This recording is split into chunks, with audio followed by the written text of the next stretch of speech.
สวัสดีครับทุกคนสวัสดีฮะสวัสดีทุกคนนะครับที่เข้ามาดูกันนะครับ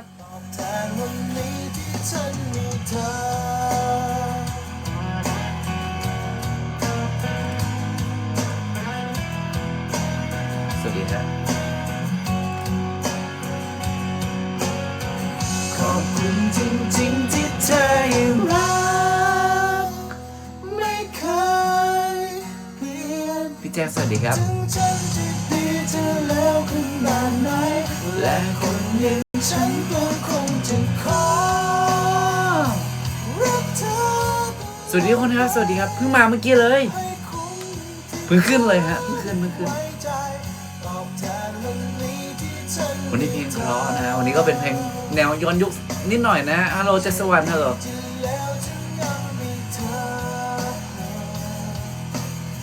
ฮัลโหลอีวานฮัลโหล Hi guys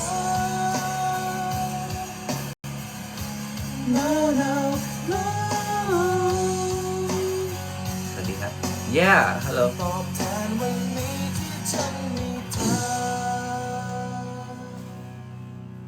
iPad แบตเต็มฮะวันนี้ iPad 70% ครับฟังได้ยาวๆนะฮะไม่มีเพลงดับแน่นอนนะครับก็วันนี้เป็นเพลงแบบแนวแบบย้อนยุคไปหน่อยแบบ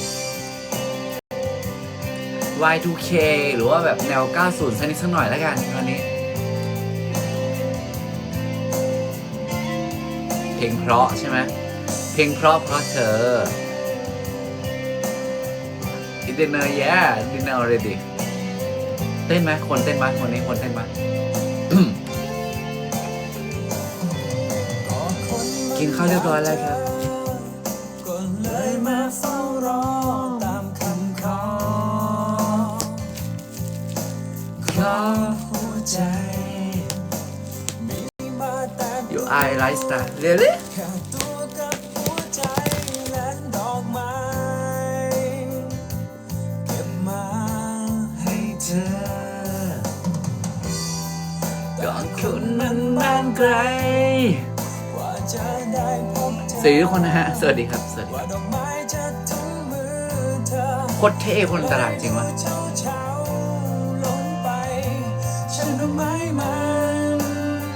ฉันรักเธอต่อให้ตะวันลบเลือนดาวและเดือนลับลาคำที่ว่าฉันรักเธอไม่มีวันลดลงต่อใครทำงานมาเหนื่อยก็ให้กำลังใจนะครับหายเหนื่อยไว้นะครับชมแก้ว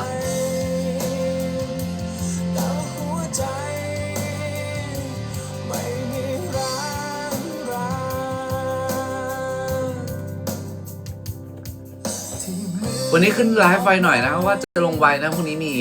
งานเช้า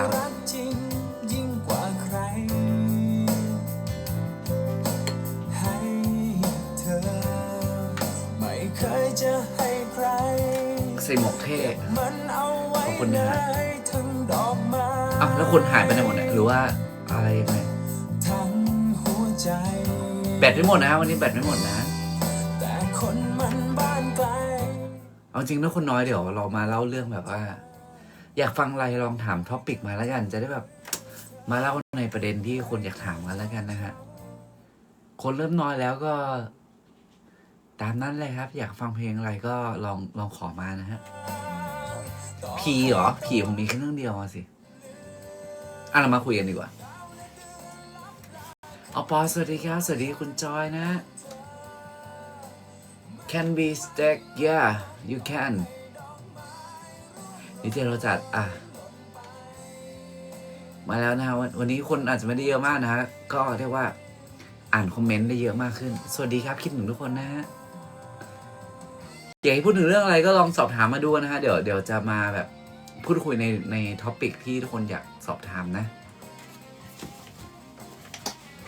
ท็อปิกไหนดีอยากดูสเปเชียลนะฮะ21ครับบอกได้อย่างเดียวคือ21เลยเพราะว่าอาจจะไม่มีสปอยใดๆทั้งสิ้นนะไม่ชอบฝนไม่ต่างกันหรอกครับตอนไม่แจ้งเตือนไม่เป็นไรนะแต่ว่า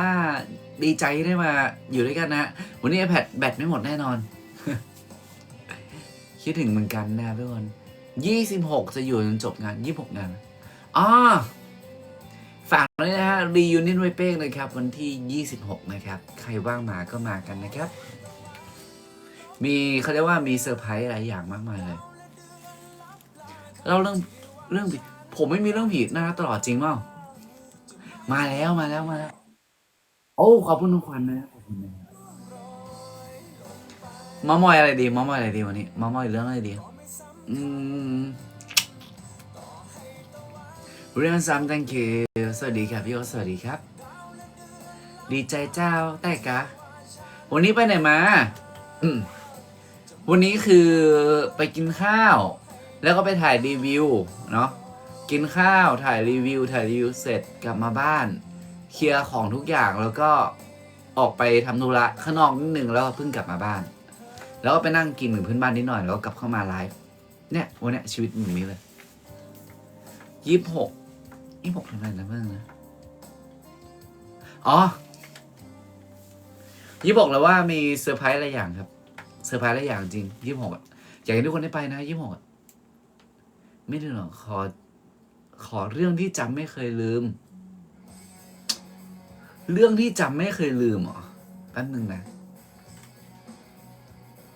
อ่ะเอาไปหรอมันไม่ใช่เรื่องที่แบบว่าตลกไม่ใช่เรื่องที่แบบความจำนะจำได้เลยว่ามันเป็นเรื่องตอนประมาณป.5 ไม่ก็ป.6นี่แหละตอนที่อยู่โรงเรียนอนุบาลอยู่วิทยาแต่เป็นโรงเรียนแบบประถมนะป.5 ป.6อะไรเงี้ยแบบว่าเลิกเรียนเรียบร้อยแล้วก็แบบเลิกเรียนเรียบร้อยออกไปหลังโรงเรียนไปซื้ออะไรกินอะไรเงี้ยแล้วตอนนั้นไอเราก็เป็นแบบเด็กแบบก็เรียนดีพอสมควร ก็เป็นเด็กเรียนดีพอสมควรเลยว่าเลยต้องมาติวกับเขาเรียกว่าติวกับผอ.โรงเรียนชื่อครูเหรอครูเรียกชื่อผิดเดี๋ยวก็ไม่ได้ครูเกียรติปะครูเกียรติครูเกียรติพ่อของพี่บอสซึ่งนามสกุลโนไทยอะไรสักอย่างโนไทยสักอย่างนั่นแหละแล้วแบบว่าเราก็ไปติวเพราะว่าตอนนั้นก็เป็นคนเชี่ยวชาญในเรื่องวิชาคณิตศาสตร์พอสมควรก็เชี่ยวชาญพอสมควรอะไรอย่างเงี้ยก็เลยบอกว่าก่อนที่จะติวเนาะพอมันเลิกเรียนใช่ไหมเลิกเรียนเสร็จปุ๊บก็มีเตะบอลกับเพื่อนๆมีดีดลูกแก้วเพื่อนๆเสร็จปุ๊บก่อนจะติวแบบมันไม่รู้จะทำอะไรอ่ะมันมีรังผึ้งใหญ่ๆเว้ย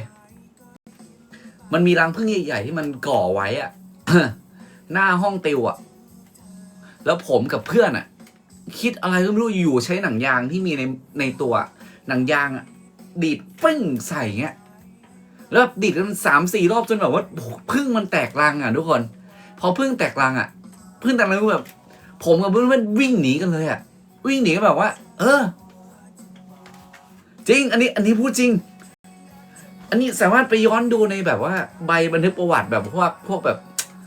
บันทึกปกครองของโรงเรียนอนุบาลอยู่วิทยาขอพี่บอสได้เลยตอนนี้พี่บอสเขาเป็นผอแทนพ่อเขาละยิงนั่นแหละอ่ะอยากให้เล่าแบบที่จำไม่ลืมก็คือว่ายิงรังผึ้งหน้าห้องติวแล้วจำได้แบบตอนนี้จำอยู่ในสมองแล้วจำในภาพติดตาคือว่ารังผึ้งมันเป็นรังนี้เว้ยอาคารเรียนอ่ะมันจะมีแบบชั้นระเบียงยื่นออกไปใช่ปะชั้นระเบียงยื่นออกไปไม่ใช่อนุบาลประถมแล้วมันจะแบบว่าสมมตินี่เป็นระเบียงอย่างเงี้ยมันจะเป็นแบบว่ารังผึ้งเนี่ยบอกว่าเป็นรูปสามเหลี่ยมกลมมนอ่ะสามเหลี่ยมมนอ่ะแล้วชั้นกับเพื่อนก็แบบว่าเล็งปั้งกันแบบ3-4 รอบจนแบบพึ่งแตกกระจายชั้นกับเพื่อนชั้นอะวิ่งหนีลงมากันเธอวิ่งหนีก็แบบวิ่งหนีหลบในห้องเนี่ยเรื่องที่จำได้เป็นเรื่องประมาณนี้นะครับแสบเนี่ยนะแสบที่ว่าแบบว่าเขาต้องเรียกว่าเป็นฟีลแบบว่าตอนนั้นเหมือนว่าเป็นเขาเรียกว่ายังไงวะไม่อยากจะอวดอ้างแต่ว่าเป็นดาวเด่นในโรงเรียนอ่ะเป็นดาวเด่นโรงเรียนในเรื่องแบบว่ากีฬาเราก็เป็นกัปตันทีมเนาะกีฬาก็บอกว่าเราเป็นหัวหน้าทีมของกีฬาวอลเลย์บอลอะไรเงี้ยแล้วก็เรื่องการเรียนอย่างเงี้ยเราก็แบบว่าติด1 ใน 10ในการที่ต้องมาติวเตอร์ของวิชาวิทยาศาสตร์โอลิมปิกอะไรเงี้ยเราก็มาติวเตอร์อย่างเงี้ยเราตอนนั้นรู้สึกว่าโอ้ฉันเป็นดาวเด่นในโรงเรียนนี่หว่ากูยิงแม่งเลยยิงพึ่งแม่งเลยอะไรเงี้ยนั่นแหละเรียบร้อย เด็กอยู่วิทยาใช่ไหมมันชื่อว่าขอฝากหน่อยฮะชื่อว่าโรงเรียนอนุบาลอยู่วิทยาครับมีคำว่าอนุบาลอยู่วิทยาเพราะว่ามันมีแบบวัยแบบอนุบาลด้วยแล้วก็อนุบาลประถมอนุบาลไม่มีมัธยมอ๋อแสบสุดแสบสุด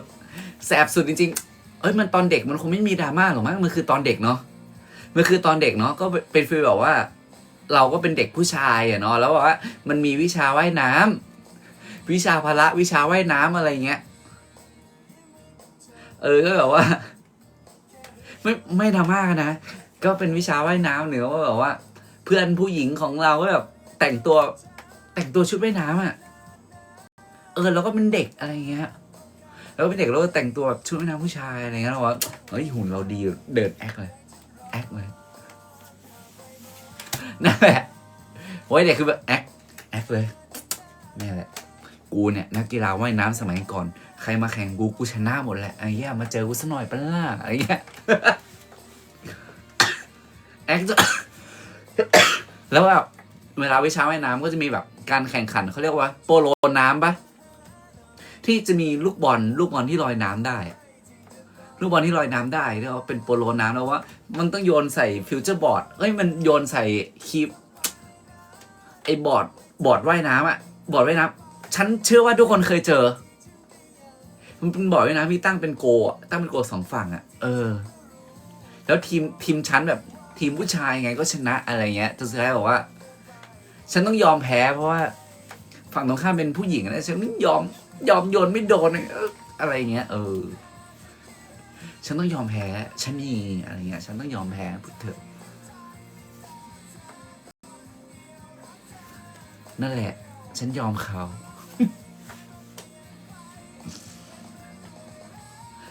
นั่นแหละตอนนั้นแบบวิชาพละของฉันมีสามกีฬาก็คือว่ายน้ำอุ๊ยเธอฉันชอบเขานี่ฉันจะเล่าประสบการณ์เมื่อเดือนฟังฉันแบบตอนนี้คือแบบว่าฉันเป็นที่รู้จักหลายคนแล้วใช่ไหมเป็นตอนนี้1,200 คนมาดูฉันอย่างเงี้ยฉันเจอแบบฉันพูดไปหลายๆอย่างคือแบบว่าหลายคนไม่เชื่อฉันด้วยประสบการณ์ของฉันคืออะไรรู้ปะตอนนั้นประมาณไม่ป.5 ก็ป.6ไม่ป.5 ก็ป.6ประถม5ประถม6นั่นแหละฉันแบบว่าแต่เนี้ยมันยังจำขึ้นใจอันเมื่อกี้มีคนถามว่ามีเหตุการณ์อะไรจำขึ้นใจเมื่อกี้เล่าไปแล้วใช่ไหมไอเรื่องเมื่อกี้พูดเรื่องอะไรวะอ๋อเรื่องยิงรังผึ้งแต่เนี้ยจะเล่าอีกเรื่องนึงเป็นเรื่องที่ฉันบอกว่าเวลาฉันเจอเพื่อนแบบเพื่อนสมัยนั้นอะยิงผึ้งฉันจำไม่ละเจอเพื่อนสมัยนั้นฉันจะบอกทุกครั้งว่ามึงกูไม่ได้ทำอะไรเลยไม่เอาสาระใช่มันไม่ใช่สาระเลยทุกคนมันเป็นเหมือนว่าเหมือนช่วงประมาณป.5 น่าจะป.5 มันก็ป.6 นี่แหละแล้วตอนนั้นชีวิตผมก็คือว่าตอนเย็นผมต้องซ้อมวอลเลย์อยู่แล้วตอนเย็นต้องซ้อมกีฬาคือวอลเลย์บอลอยู่แล้วเพราะว่ามันต้องไปแข่งระดับภาคระดับประเทศอะไรเงี้ยก็ตอนป.5 ผมจำไม่ได้ว่าป.ไหนไม่4 5 6นั่นแหละประมาณนี้แหละแล้วแบบว่าเรียนที่อนุบาลอยู่วิทยาของคุณมงคลนะฮะชื่อว่าโรงเรียนอนุบาลอยู่วิทยาตอนนี้พี่บอสเป็นผอ.โรงเรียนแล้วตอนนี้พี่บอสเขาขึ้นมาแล้วแต่ก่อนพ่อเขาชื่อเกียรติพ่อชื่อเกียรติตอนนั้นแบบว่าตัวตึงใช่ตัวตึงพอสมควรเลยเพราะว่าตอนนั้นพักเที่ยงทุกคนฟังให้ดีนะเรียนเสร็จมีพักเที่ยงกินข้าวใช่ปะพักเที่ยงเพื่อกินข้าวเสร็จกินข้าวปุ๊บตัวผมเองนะเตะบอลกันต่อกินข้าวเสร็จเตะบอลกันต่อเพราะว่ามันมีสนามฟุตบอลอยู่ผมชอบเตะบอลมากตอนกลางวันเตะบอลกับเพื่อนตลอดแล้วเตะบอลเสร็จเกิดอะไรขึ้นรู้ไหมกลับขึ้นไปบนห้องมันมีเพื่อนคนหนึ่งไม่สามารถพูดชื่อได้เนาะมีเพื่อนคนหนึ่งที่ชื่อเป็นผลไม้ที่สามารถกินได้2 พยางค์แล้วกันเอาเป็นเพื่อนผลไม้แล้วกันเพื่อนคนหนึ่งที่มีชื่อเป็นผลไม้ที่สามารถกินได้ และตอนนี้เขาเปิดเป็นร้านกาแฟอยู่จังหวัดน่านโดนน้ำท่วมไปเหมือนกันไม่รู้ว่าอะไรไงไม่ใช่แตงโมครับไม่ใช่แตงโมชอช้างอำนาจชอช้างอำนาจมีเพื่อนหนึ่งที่บอกว่าก็บ้านพอจะมีฐานะบ้านพอจะแบบว่าอาจจะเขาเรียกว่าไม่สามารถพูดได้เนาะไม่สามารถพูดได้ชอช้างอำนาจอะไรอย่างเงี้ยก็บ้านแบบว่าอาจจะแบบว่าเข้มงวดนิดหน่อยถูกเขียนกระเป๋าคำว่าคอวอยอผมไม่สามารถพูดคำเต็มได้ในนี้เนาะเขียนว่าคอวอยอชื่อไม่ใช่ชื่อเรียนแต่มีคนบอกแล้วว่าเขียนคำว่าคอวอยอบนกระเป๋าใช่เขียนคอวอยอบนกระเป๋าแล้วก็ตอนบ่ายนะวันนั้นอะเหมือนกับว่าคุณครูแบบครูประจำชั้นหรือว่าครูแบบครูที่ว่าคอยดูอยู่ในม.4 ม.6ผมไม่รู้ผมอยู่ว่าตอนนั้นผมอยู่ป.4 หรือป.5 ป.6ผมจำไม่ได้ใครเขียนไม่รู้แต่กล้าบอกตามตรงกับทุกคนในเดียวว่ากูไม่ได้เขียนแต่ลายมือแม่งโคตรเหมือนผมเลยลายมือแบบเหมือนผมแบบเป๊ะๆเลยผมเป็นคนแบบลายมือแบบนั้นลายมือผมไม่ได้ดีลายมือเหมือนกันมากผมแน่ๆไม่ใช่ผมแน่นอนไม่ใช่ผม1,000,000%กล้าสาบานไม่ใช่ผม1,000,000%แล้วก็อีกวันหนึ่งเหมือนกับว่ามันเป็นเรื่องใหญ่เพราะว่าอย่างที่บอกว่าคนที่โดนที่แบบว่ามี2 พยางค์แล้วเป็นชื่อผลไม้เขาก็ไปแจ้งกับผู้ปกครองเขาอะไรเงี้ยกลายเป็นว่าผู้ปกครองเขามาแจ้งกับทางโรงเรียนแล้วก็กลายเป็นว่าปึ้งปังเสร็จปุ๊บก็เอาแบบเขาเรียกว่าตอนนั้นผมป.อะไรมั้งผมจำไม่ได้เอาไปว่าป.5แล้วกันป.4 ป.5 ป.6อะไรสักอย่างอะไรเงี้ยแหละขึ้นไปชั้น4ของโรงเรียนชั้น4ของโรงเรียนก็คือว่ามันเป็นชั้นแบบชั้นเรียนพละศึกษาที่มันเป็นชั้นแบบลานกว้างทุกคนขึ้นไปตรงนั้นเพื่อกับคนเดียวที่โดนเขียนคำว่าคอวอยอบนกระเป๋าทุกห้องขึ้นไปหมดเลยแล้วการตัดสินเคยดูปะยื่นกระดาษให้กับนักเรียนคนละแผ่นให้นักเรียนคนละแผ่นแล้วเหมือนกับว่าแบบว่าถ้าใครเป็นคนเขียนสารภาพมาเลยสารภาพว่าผมทำครับเพื่อที่จะได้ลดโทษแต่ว่าณตอนนั้นคือกูไม่ได้ทำนี่หว่าก็ว่าไม่ได้ทำไม่ทำจนสุดท้ายคือไม่มีใครสารภาพเว้ยไม่มีใครสารภาพแล้วรู้ไหมว่าการตัดสินของการที่คุณครูจะมาคิดว่าคนที่ทำคืออะไรรู้ไหมการตัดสินคืออะไร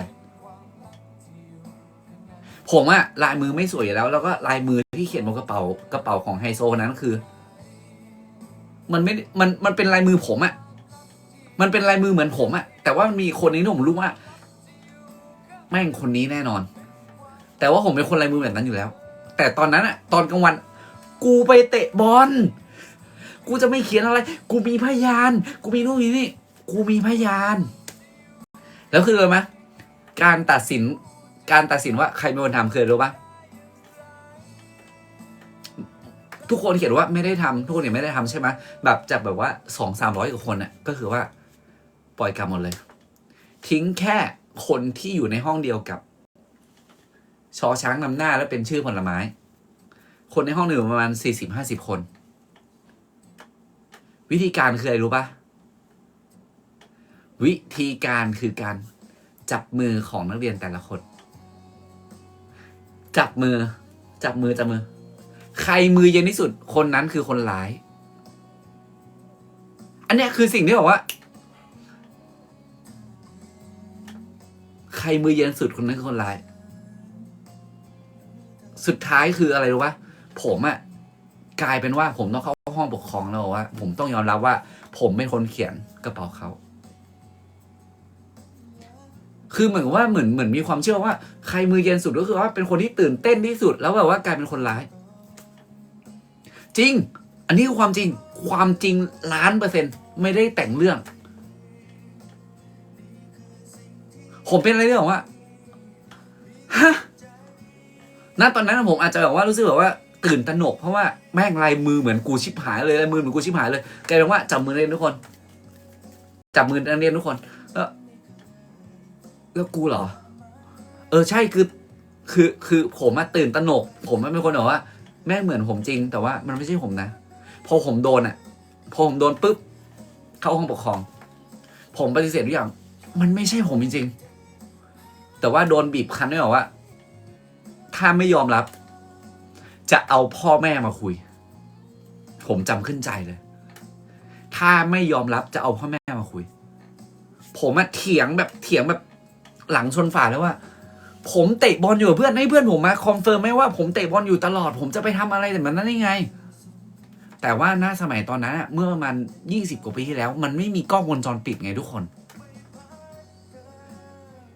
ใช่ผมแล้วไอ้เหี้ยแล้วแบบว่าพ่อผมเป็นคนกลัวพ่อสมัยก่อนผมเป็นคนกลัวพ่อเพราะว่าพ่อเป็นครูปกครองของโรงเรียนสตรีศรีน่านพ่อผมโหดมากผมโดนพ่อด่าบ่อยมากในเรื่องแบบว่าทำอะไรไม่ถูกใจอะไรเงี้ยกลายเป็นบอกว่าก็ได้ครับแต่อย่าบอกพ่อแม่ผมใช่อันนี้กล้าสาบานว่าเป็นเรื่องจริง1,000,000%เรื่องยิงผึ้ง1,000,000%ตอนเนี้ยไม่รู้ว่าแบบไอ้ใบบันทึกเรื่องยิงผึ้ง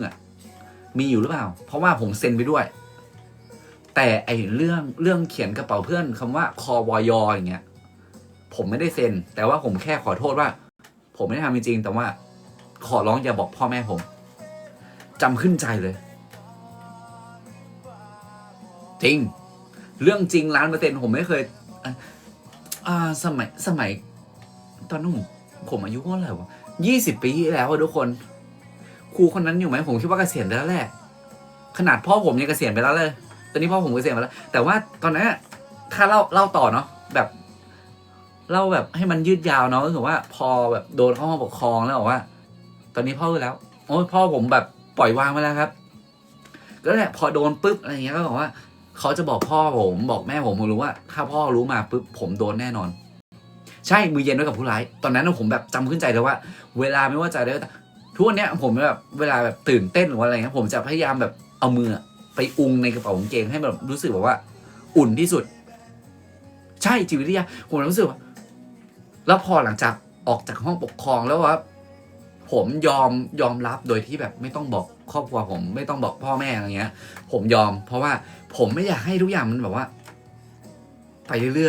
อยอันนี้จำฝังใจจริงๆของจริงเลยเขียนคำว่าควยแล้วเหมือนกับว่าเมื่อช่วงประมาณรู้จักพี่ดอกแท็บกันใช่ไหมตอนนี้พี่ดอกแท็บเพิ่งเซ็นกับค่าย M4 ขอที่อยู่อนุบาลวิทยารู้จักพี่ดอกแท็บกันใช่ปะ นั่นแหละยามยืนใช่ไหมพี่ดอกแท็บก็คือว่าพี่ดอกแท็บไม่รู้เรื่องพวกนี้หรอกแต่ก็กลายเป็นแบบว่าพอเราได้ไปแบบว่ามีช่วงแบบสงกรานต์อะไรเงี้ยร้านพี่ดอกแท็บก็จะกลายแบบว่าร้านที่รวมตัวของแบบว่าเด็กนักเรียนเก่าๆเด็กอยู่วิทยาเด็กสตรีศรีน่านอะไรที่เป็นเด็กเป็นเพื่อนกันอะไรเงี้ยผมไปเจอเพื่อนสมัยอยู่วิทยาที่บอกว่าเขาเคยเชื่อว่าผมเป็นคนเขียนคำนั้นจริงๆผมว่ามึงกูกล้าสาบานเลยกูไม่ได้เขียนและกูไม่รู้เลยว่าใครเขียนแต่ตอนนั้นความผิดมันอยู่ที่กูหมดเลยผมสามารถพูดชื่อเขาได้มากกว่าสิ่งที่ผมพูดคือคนนั้นชื่อเข็มแต่ว่าผมรู้สึกว่าจากสีหน้าจากการต่อมาคือเขาไม่เชื่อผมเว้ยผมเรียกว่ามึงกูไม่ได้ทำเหี้ยเลยนะแต่ทุกครั้งเวลาไปเจอเพื่อนสมัยอยู่วิทยาก็บอกว่ามึงกูไม่ได้ทำพูดจริงๆกูไม่ได้ทำถ้ากูทำจริงๆกูสารภาพนะตอนนี้แล้วกูจะขอโทษมึงเลยแต่กูไม่ได้ทำตอนนี้เองจับคนร้ายไม่ได้ไม่รู้ว่าใครเขียนใช่กูไม่ได้ทำพูดตลอดเพื่อนหรอกไม่ได้ทำเวลาแบบเจอเพื่อนสมัยตอนที่เรียนด้วยกันไม่ได้ทำแต่ว่าตอนนี้รู้ยังไม่มีใครรู้ครับแต่คนที่ผมสงสัยมีคนนึงขอไม่พูดแล้วกันเดี๋ยวพูดมาเดี๋ยวก็เป็นปัญหานู่นนี่นั่นอะไรจนตอนนี้นะใช่ไม่มีใครรู้แล้วคิดว่าผมเป็นคนทำจริงๆเขาไม่ได้เขียนเองแน่นอนเพราะว่าคนนั้นเขาเป็นไฮโซในช่วงตอนนั้นเพื่อนผู้หญิงว่าไงเพื่อนผู้หญิงไม่ได้อะไรเลยครับแต่ว่าผมแค่พูดความจริงว่าผมไม่ได้ทำกูไม่ได้ทำเวลาตอนเราโตขึ้นเนาะเราโตแบบ20 กว่าหรือว่าอายุ30อะไรอย่างเงี้ยเราก็มาคุยกันปุ๊บมึงจำเหตุการณ์นั้นได้ปะตอนที่แบบว่าขึ้นไปชั้น4เพื่อแบบว่า ไปเขียนข้อความว่าใครทำใครไม่ได้ทำแล้วก็มาจับมือของแต่ละคนอะไรเงี้ยกูสาบานกูไม่ได้ทำกูเตะบอลกูจะไปเขียนตอนไหนพูดนี้ทุกคนเลยจริงแต่ว่ามันมีคนแบบพอแบบเราอายุมากขึ้นอย่างเงี้ยเนาะมันคงไม่คิดว่าเราแบบตอแหลอะไรกับมันหรอกก็กูพูดจริงๆกูพูดจริงๆพูดจริงๆอะไรเงี้ยแปลว่าเขาเข้าใจละก็กลายเป็นว่าตอนเนี้ยไปหาอีกคนหนึ่งที่ชื่อวชรขอเรียกว่าวชรแล้วกันเป็น3 พยางค์เป็นชื่อจริงเขาวชรอะไรอย่างเงี้ยเขาเรียกว่ากูว่าไอ้เหี้ยนั่นแหละ วชรเธอฉันไม่ได้ผิดพลาดอะไรฉันเร็วที่สุดก็คือการที่แบบเอาหนังยางไปยิงรังผึ้งนั่นแหละอันนี้คือเร็วที่สุดแล้วฉันยินดีเซ็นรับผิดชอบในอันนี้เลย เซ็นรับผิดชอบในห้องปกครองอ่ะจริงนั่นแหละเบียดเป็นเรื่องที่แบบขับแค้นขับคาใจในหัวมากๆวชรวชไม่ใช่ครับเป็นชื่อเหมือนกับในซีรีส์เรื่องหนึ่งของช่องวันป้าที่เป็นเด็กน้อยอ่ะแล้วมีแม่แบบเมาอ่ะมีแม่เมาวชรอ่ะวันอะไรสักอย่างวันนั่นเองรู้แค่นั้นแหละใครพิมพ์มาก็ไม่เกี่ยวผมแล้วนะ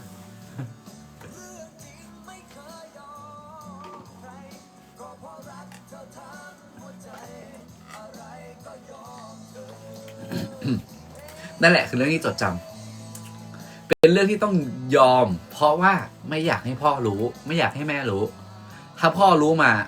ผมแบบโดนเละแน่จริงๆไม่จะนั่นแหละก็เลยบอกว่าเวลาเจอเพื่อนที่แบบว่าอยู่ในวัยแบบปฐมปลายตอนนั้นก็แบบจะพยายามแบบอธิบายตลอดว่ามึงจำได้ปะที่กูโดนตอนนั้นอ่ะมันไม่ใช่กูนะ ก็เลยแบบเล่ากับเพื่อนตลอดมันเป็นเรื่องที่แบบจดจำฝังใจตลอดเวลาสปอยเรื่องใหม่ได้ไหมต่างจากเรื่องเดิมครับ21มีกฎบัตรไหมอันนี้ต้องถามทางพี่ศิรินหรือว่าถามทางค่ายดีกว่าเปิดผับ มีเรื่องแบบท้อมากแล้วไม่อยากทำสิ่งนั้นไหมเรามาเป็นทางการดีกว่าแล้วเรื่องท้อมากเหรอเรื่องเรียนแหละครับมันอยู่ในช่วงที่บอกว่าผมเรียนใช่ไหมตอนนี้ว่าผมเข้าปีหนึ่งคือมันเป็นแบบว่าสแตนดาร์ดในการเรียนปีหนึ่งก็เหมือนว่าจะเรียนแบบความรู้ทั่วไปหรือว่าความทั่วไปของแบบของมหาลัยเนาะแต่ก็พอปี2มันเริ่มแบบเข้าสู่ในช่วงของสายวิชาอาชีพแล้วก็พอปี3อ่ะมันแบบสายวิชาอาชีพจ๋าๆแล้วอะไรเงี้ยเพราะว่าผมอ่ะเคยแบบว่าจะเรียนโทด้วยแบบดับเบิลโทอ่ะแบบเรียน2 เอกด้วยกันคือว่าผมบัญชีเนาะก็จะไปบัญชีไฟแนนซ์เพราะว่ารู้สึกชอบคณิตมากๆชอบคณิตมากเพราะว่าตอนปี1ปี2แบบทำไฟแนนซ์ได้ดีมากๆเรียนไฟแนนซ์ดีแล้วเข้าใจสูตรเข้าใจในการคำนวณต่างๆแต่พอปี3มาแล้วจริงๆอ่ะมันรู้สึกแบบว่าไอ้เหี้ยไฟแนนซ์ไม่ใช่เรื่องละไฟแนนซ์คือมันแอดวานซ์กว่าสิ่งที่เราคิดเลยเลือกตัดออกเสร็จปุ๊บก็เลยมามุ่งบัญชีเพื่อให้เป็นผู้ตรวจสอบบัญชีแต่พอไปมาปุ๊บบัญชีเหมือนกันใช่ไหมขอเข้าน้ำอย่าเพิ่งออกไปไหนเข้าน้ำนึงนะไม่เกิน1 นาทีแป๊บเดียวเดี๋ยวเปิดเพลงฮะท้องฟ้ามันครึ้มมองอย่างนี้มันเหงาทุกทีที่ได้มองใจมันหายเสียงฟ้ามันร้องหยาดฝนหล่นเป็นสายยิ่งหวั่นไหวยิ่งทำให้สับสนนึกถึงคนที่เคยอยู่ตรงนี้นึกถึงทุกทีที่เห็นฟ้าที่กว้างใหญ่นึกถึงบางคนที่รักเสมือนดวงใจที่เพิ่งจากไปเสียดายที่วันนี้ไม่มีเธอ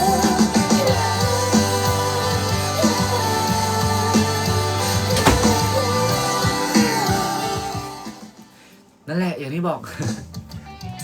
ถึงรู้แก่ใจว่าคงได้แต่ฝันยี่ห้อโจ้เนี่ยตามที่เขาลงเลยฮะ ชอบคุณนอนสูตรเหรอเอาจริงๆอะผมเป็นคนที่บอกว่าหลายคนบอกว่า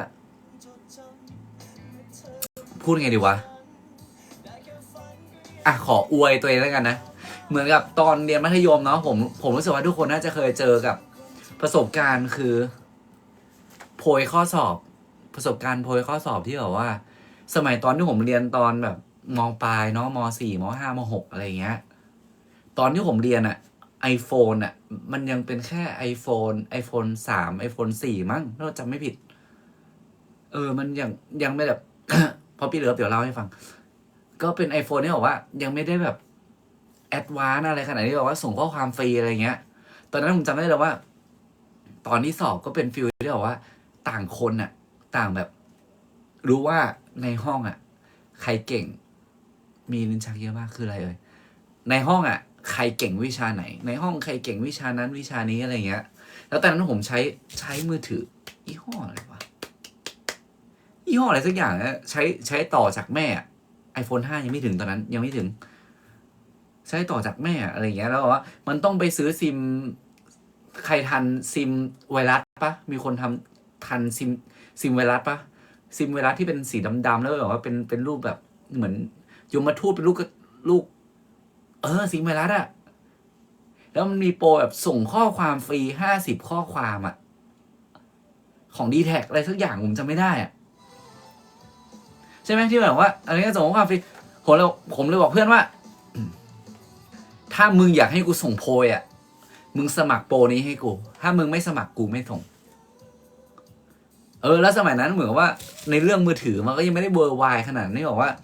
ห้ามเอามือถือเข้าห้องนะอะไรเงี้ย เอาเข้าห้องได้หมด เกิดไม่ทัน อุ้ยนั่นแหละเป็นซิมไวรัสแล้วว่ามันมีซิมแบบมีโปรที่สมัครเพื่อส่งข้อความได้แบบเข้ามีแล้วผมตอนเรียนมัธยมนะผมแบบมีคนเนี่ยว่า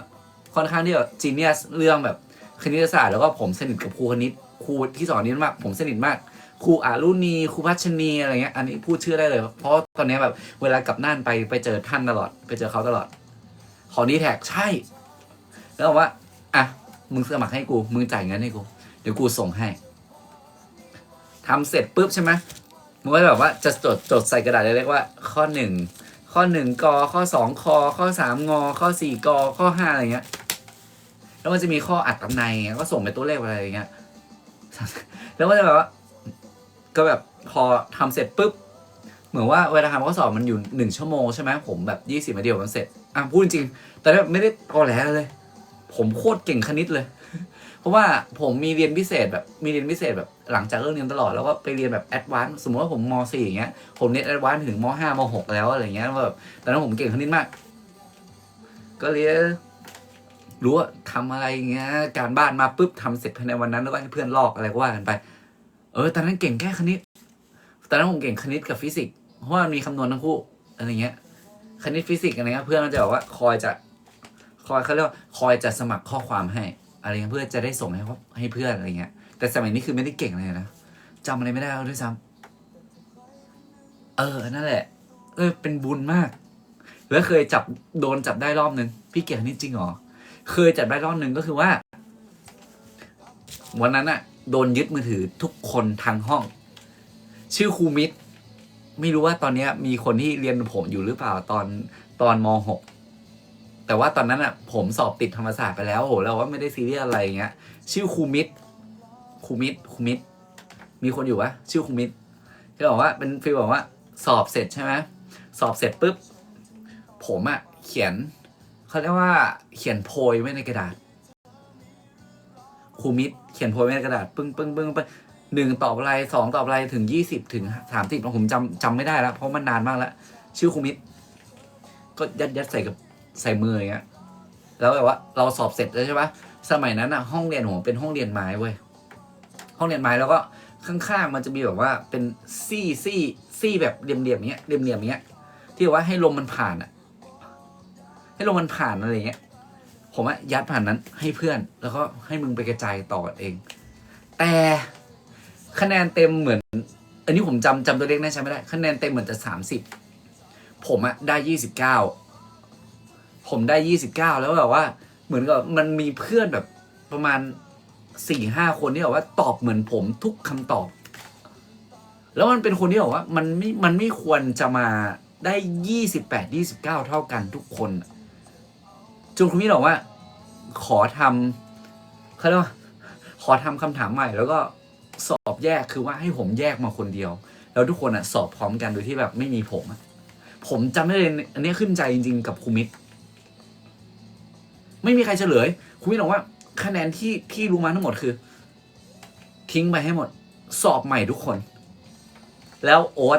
เหมือนว่าพูดง่ายๆเหมือนมีห้องหนึ่ง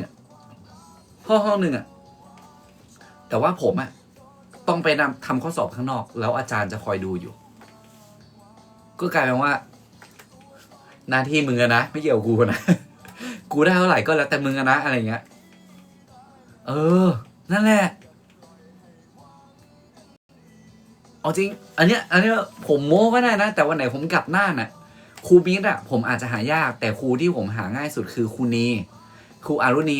ผมจำได้ว่าไปแบบไลฟ์แล้วก็ครูนีคณิตผมเป็นไงบ้างนี่ผมสามารถทำได้เลยตอนนี้เขาเปิดโรงแรมอยู่ที่จังหวัดน่านด้วยแล้วก็ได้โปรโมทโรงแรมเขาด้วยชื่อครูอารุณีนะครับฉันเก่งคณิตมากเธอสมัยนั้นฉันเก่งคณิตจนแบบว่าเก่งจริง นี่อวดเลยอวดเนี่ยก็เธอมาถามฉันไงแล้วตอนไหนเดี๋ยววันไหนเดี๋ยวได้กลับน่านเดี๋ยวจัดให้เลยเพราะว่าครูแล้วเนี่ยตอนนี้ตอนรับฉันมาว่าโอ๊ตกลับน่านเมื่อไหร่ลูกโอ๊ตกลับน่านเมื่อไหร่ลูกเธอมันมีเรื่องโป๊ะเรื่องนึง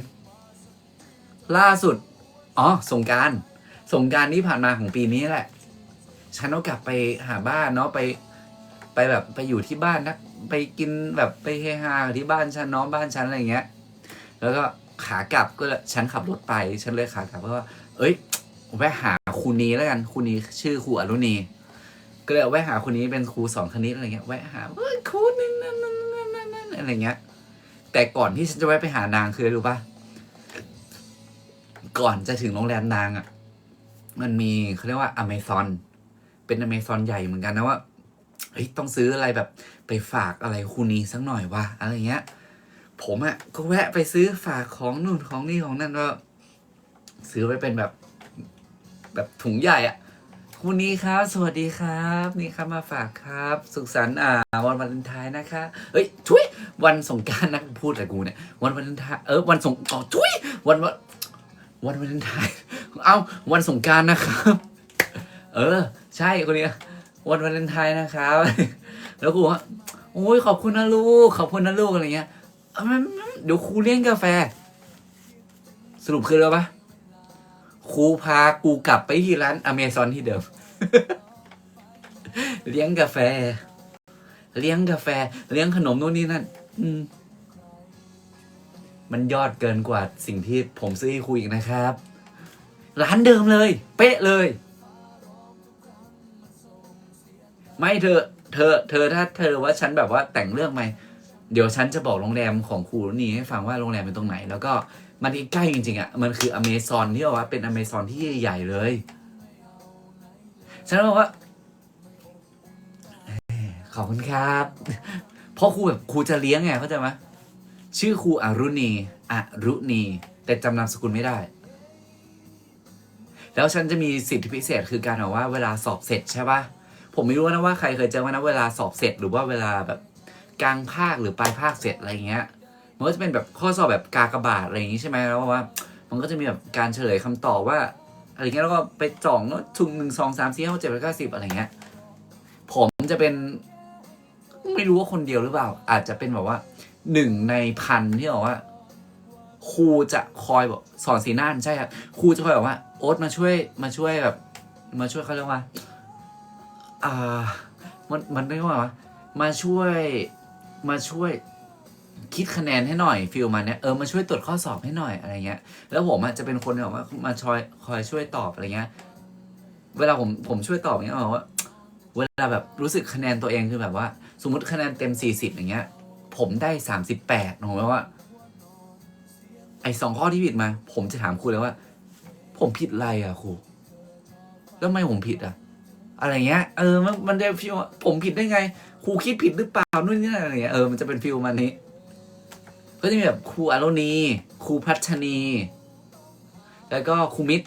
จำได้เลยครูคณิตที่บอกว่าอรุณีพัชนีครูมิตรเป็นครูที่บอกว่าสนิทมากๆข้อเขียนผมแทบไม่ผิดเพราะว่าผมจะแสดงวิธีทำให้หมดเลย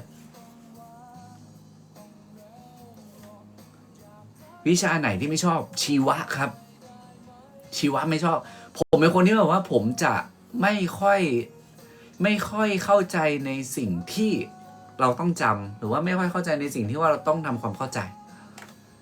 ผมอะในเรื่องตัวเลขหรือว่าในเรื่องแบบสูตรอะไรต่างๆนาแบบผมสามารถเชื่อมโยงได้หมดเลยอย่างเช่นฟิสิกส์อะไรอย่างเงี้ย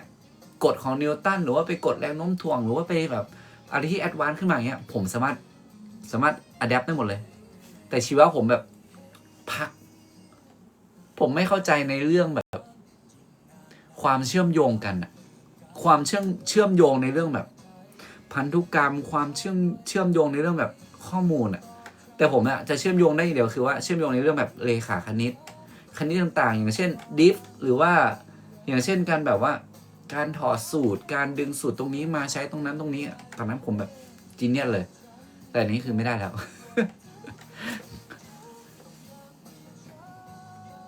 อ๋ออีกอย่างหนึ่งคืออังกฤษ อังกฤษผมไม่ค่อยได้เหมือนกันสมองซิกซ้ายจริงเหรอติวคณิตหน่อยเอ้ยว่าไม่ได้นะป๊อปปี้เลิฟเอาไงเอายังเดี๋ยวเล่าฮะแต่ว่าเขาเรียกว่าอะไรนะเขาเรียกว่าอะไรวะครูคณิตผมเกือบจะเป็นครูคณิตแล้วเพราะว่าผมอะมีความฝันอย่างเดียวเลยในชีวิตตอนนั้นคือจะเป็นคุณครูไม่ครูคณิตก็ครูพละ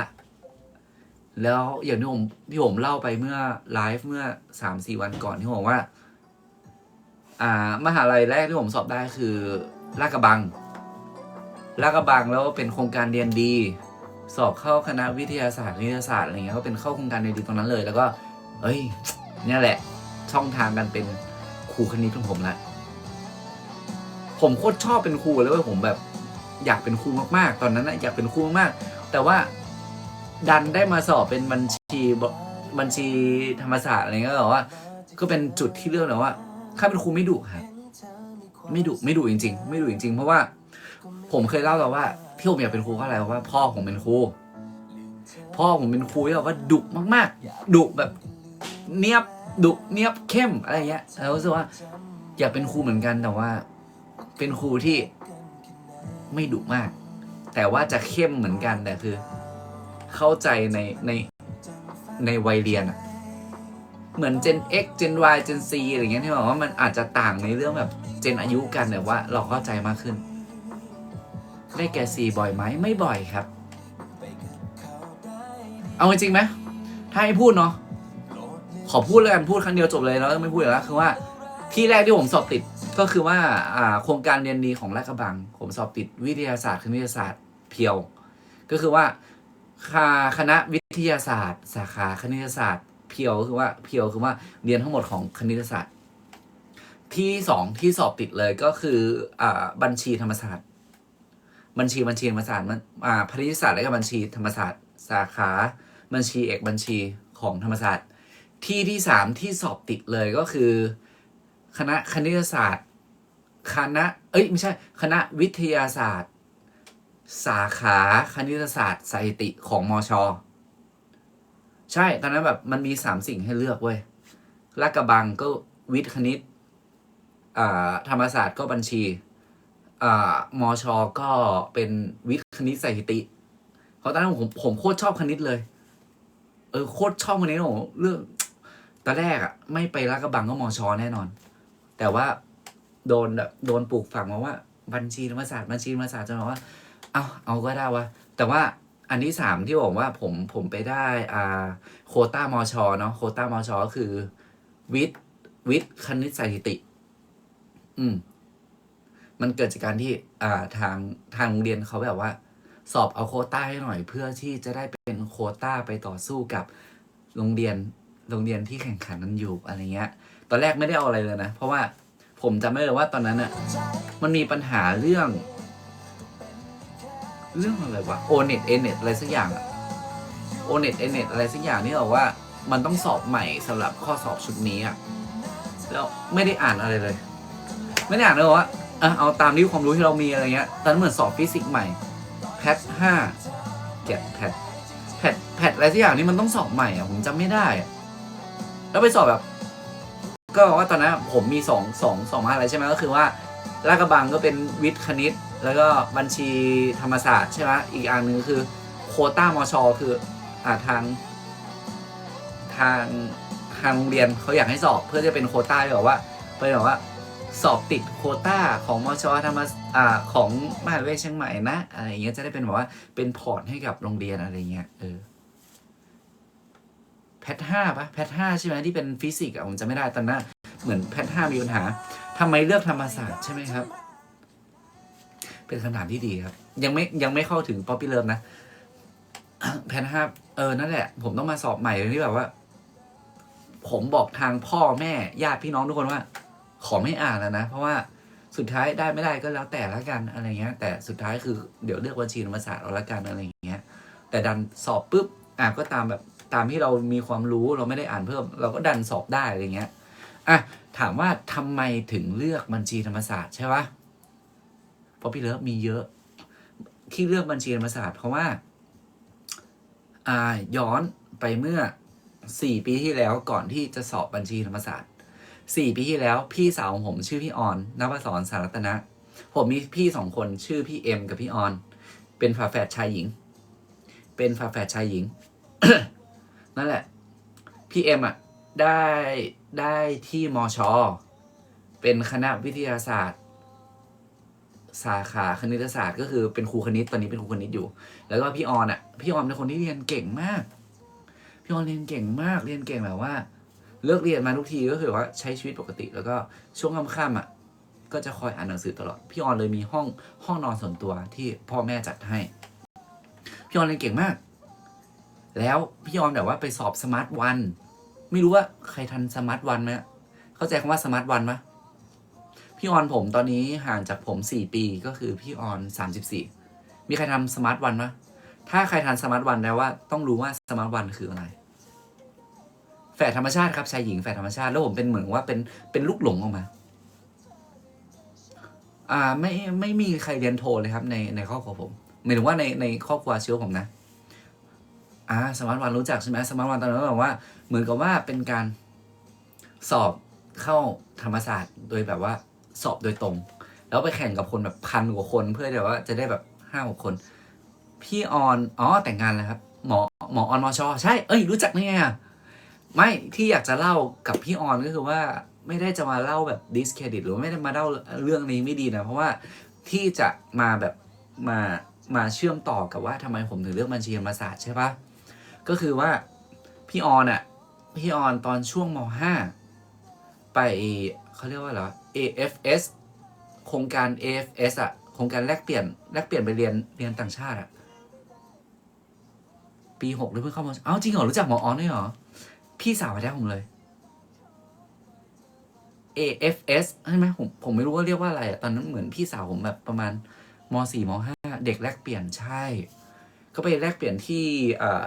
USA เนาะ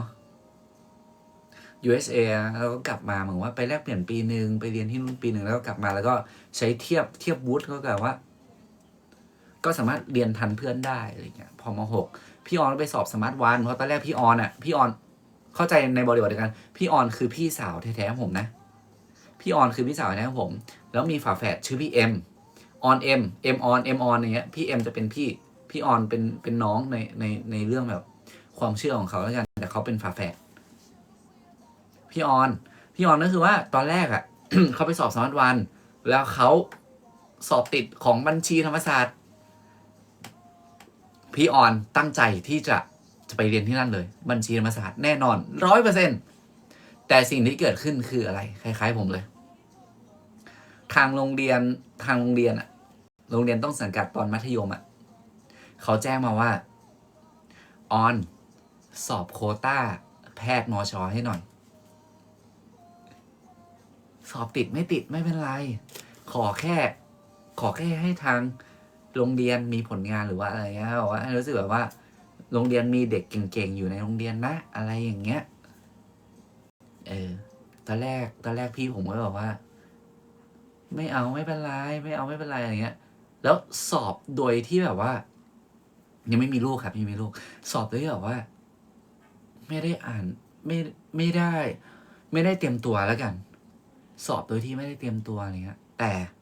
ติดแพทย์01ทุกคนน่าจะรู้ว่าแพทย์01คือแพทย์อะไรเนาะถ้าใครเป็นภาคเหนือเลยอย่างเงี้ยทุกคนน่าจะเข้าใจว่าแพทย์01อันนี้คือแบบโอ้โหแพทย์01แล้วเหมือนกับว่าตอนนั้นอ่ะ ผมก็มีด้วยความที่ว่าห่างจากพี่4 ปี ผมยังม.3อยู่เลยพี่เอ็มเรียนอะไรพี่เอ็มเรียนวิทยาศาสตร์คณิตศาสตร์ครับพี่เอ็มจะไปเป็นครูอยู่แล้วตอนนี้พี่เอ็มเป็นครูคณิตอยู่ ติดแพทย์01ตอนนั้นผมแบบผมด้วยความแบบว่าม.3อะไรเงี้ย เห็นว่าพี่สาวและพี่ชายเจออะไรมาบ้างก็กลายเป็นแบบว่าทำไมต้องเครียดขนาดนั้นวะทำไมถึง ตอนนี้พี่ออนเลือกเฉพาะทางอะไรคะเท่าที่รู้แต่ก่อนอะเลือกเด็กไปทางเด็ก แล้วก็ ตอนนี้เหมือนจะไปอาจารย์แพทย์แล้วครับไปเป็นอาจารย์แพทย์ก็แบบไม่ต้องรักษาแต่ว่าเป็นอาจารย์ให้กับแพทย์หลายๆคน ตอนนี้ย้ายมาศิริราชแล้วเนาะก็เลยเป็นฟิลที่แบบว่า ปึ้งปังแล้วตอนนั้นทำไมพี่ออนถึงมาต้องร้องไห้ทำไมต้องแบบอยู่ๆต้องมาเก็บตัวในห้องนี่บอกว่า สอบได้ทั้งบัญชีธรรมศาสตร์สอบได้ทั้งหมอมชเนี่ยเราไม่เข้าใจเขาสนิทไหมตอนนี้เรียกว่า ไม่สนิทไม่ได้สนิทขนาดนั้น แต่เรียกว่า เป็นไม่ว่าจะเกิดปัญหาอะไรก็คือคุยกัน นั่นแหละก็เลยบอกว่าพี่อย่างพี่ออนพี่ผมน้องก็โดนกดดันจากทางบ้านด้วย กดดันจากทางญาติด้วยว่า เป็นหมอดีกว่านะ เป็นหมอแบบนั้นดีกว่านั้นแบบนี้คือทุกคนพยายามแบบจะไปให้เป็นหมอให้ได้ จนพี่ออนร้องไห้แล้วก็อ้วกจำได้ว่าพี่ออนร้องไห้แล้วก็อ้วกอะไรเนี่ยก็เลยรู้สึกแบบอุ้ยทำไมต้องขนาดนั้นวะทำไมต้องขนาดนี้วะอะไรเงี้ยซึ่งเราไม่เข้าใจเว้ยเราไม่เข้าใจตอนนั้นประมาณม.3 ม.4อะไรเงี้ยก็ให้เขาเคลียร์กันเองอะไรเงี้ยเราก็เป็นเด็กเกเรอะไรของบ้านไปอย่างเงี้ยนะตอนนี้ก็เป็นแบบเป็นแบบ เป็นที่น่าภาคภูมิใจของบ้านแล้วกันอย่างพี่ออนก็ แต่งงานเรียบร้อยแล้วแต่งงานกับหมอเหมือนกันอะไรก็ อนาคตก็คือ ไปได้ดีอะไรเงี้ยก็เลยรู้สึกแบบยินดีกับเขาแล้วทำไมต้องเล่าถึงพี่ออนทำไมต้องเล่าถึงพี่ออนก็เพราะว่าเมื่อกี้มีคนถามว่าทำไมถึงเลือกเรียนบัญชีธรรมศาสตร์ไม่ได้เลือกจะเรียนเลยครับ มันดันได้พอดี ผมเกเรส่วนในบ้าน ผมเป็นเด็กที่แก่นมากที่สุดในบ้านแบบเป็นเด็กแบบว่าเป็นเด็กแบบกากันที่สุดในบ้านพี่ชายผมพี่สาวผมพี่เอ็มพี่ออนไม่กินเครื่องดื่มแอลกอฮอล์ไม่กินอะไรเลย ผมกินอดีตสมัยก่อน ผมก็เป็นคนแบบเสเพเหมือนกันดูบุหรี่เหมือนกัน ใช่ แต่สมัยนี้ผมไม่ทำละไม่เอาละเพราะว่ารู้สึกแบบเหม็นก็การที่เรียนบัญชีให้พี่ไม่ใช่ครับ มันเรียกว่าฟิลผมเหมือนกับว่าแฟลชแบ็กมาหาตอนที่พี่สาวผมโดนก็คือว่า เรียนหมอสิมันดีกว่านะอนาคตมันดีกว่านะแต่ผมเป็นเด็กดื้อมาตั้งแต่เด็กอยู่แล้ว ผมด่าพ่อผมมาลอกกับพ่อผมแบบ อันนี้เบิ่จนสุดท้ายก็คือ ตอนที่ผมจะตัดสินใจเลือกในการเรียนมหาลัยก็คือว่าตอนแรกผมตั้งใจเรียนที่มช เพราะว่าผมได้เป็นคณะวิทยาศาสตร์ เอกคณิตศาสตร์สาขาสถิติ วิทย์คณิตสถิติ เพื่อที่จะจบมาเป็นครูแต่พ่อทางครอบครัวบอกว่า เนี่ยพี่สาวเขาอยากเรียนมาตั้งแต่ไหนแต่ไรแล้ว แต่เราได้โอกาสอันนี้ทำให้หน่อยได้ไหมตอนแรกเราก็จะว่าคณิตบัญชีคือคณิตล้วนๆเลย ไปไปก็ได้ถือว่าแบบไปเที่ยวกรุงเทพแรกๆอะไรเงี้ยบอกว่าเฮ้ยชีวิตศรีวิไลกรุงเทพอะไรเงี้ยแต่แรกๆไปกลับบ้านบ่อยมากอยากกลับนานบ่อยมากรู้สึกว่าเข้าไม่ถึงอะไรเงี้ยอันเนี้ยคือสิ่งที่ว่าที่เลือกเรียนบัญชีธรรมศาสตร์เพราะว่ามันมีพื้นฐานคือพี่สาวเคยได้เรียนเคยสอบได้แล้วจะเรียนตรงนี้แบบ เคยตั้งใจเรียนเลยแต่ว่าพอผมแบบมีโอกาสได้มาปุ๊บก็แบบว่าพอได้ฟังแบบ คำแนะนำได้ฟังคำอธิบายต่างๆนะก็เลยว่าอ่ะเอาก็เอาวะอะไรอย่างเงี้ยก็เลยจบก็คือว่าได้ไปเรียนบัญชีมาศาสตร์โดยที่แบบว่า คิดว่ามันคือตัวเลขดื้อก็รักใช่ไหมเมื่อกี้มีใครถามอะไรไอ้ตัวเลขนะน่าเรียนเพียวคนนี้ เพื่อนผมงอนเว้ยเพื่อนผมงอนอย่างที่บอกว่า ผมอะตอนเทอม1 ม .6 อะเรียนแล้วสนุกไหมไม่เลยครับ เหนื่อยแล้วรู้สึกว่ามันไม่ตรงกับสิ่งที่เราคิดไว้ ไปแล้วนะโอเคฝันดีครับเมลอย่างที่บอกฝันดีนะครับนอนหลับฝันดีตอนที่เรียนคือแบบว่าเอ้ยมันใช่ตัวเองปะวะจนผมมันถึงตอนปี 3ตอนช่วงที่บอกว่า ผมอะจะดับเบิลเมเจอร์เขาว่าดับเบิลเมเจอร์คือว่าแคลเรื่องแคลผมสบายมากดับเบิลเมเจอร์คือว่าผมอะเรียนบัญชีก็คือว่าพาณิชยศาสตร์และบัญชีเอกบัญชีคือว่าส่วนใหญ่จะจบไปทำงานเป็นผู้ตรวจบัญชีผู้ตรวจสอบบัญชี แต่ว่าผมอะจะจบทางนี้อยู่แล้วแต่มีทางนี้ผมชื่นชอบคือไฟแนนซ์คือแบบเป็นพวกแบบคำนวณล้วนๆเลยอะไรเงี้ยผมเลือกที่จะดับเบิลด้วยตอนปี 3ผมเลือกดับเบิลแต่รู้สึกว่าพอดับเบิลเสร็จปุ๊บทำไมไม่คุยอยู่ครับแล้วดับเบิลปุ๊บผมรู้สึกว่าไฟแนนซ์ไม่ใช่ดีดไฟแนนซ์ออกปึ้งเพราะว่ามันไม่ส่งผลเสียกับผมอยู่แล้วไม่งั้นผมตกบัญชีแต่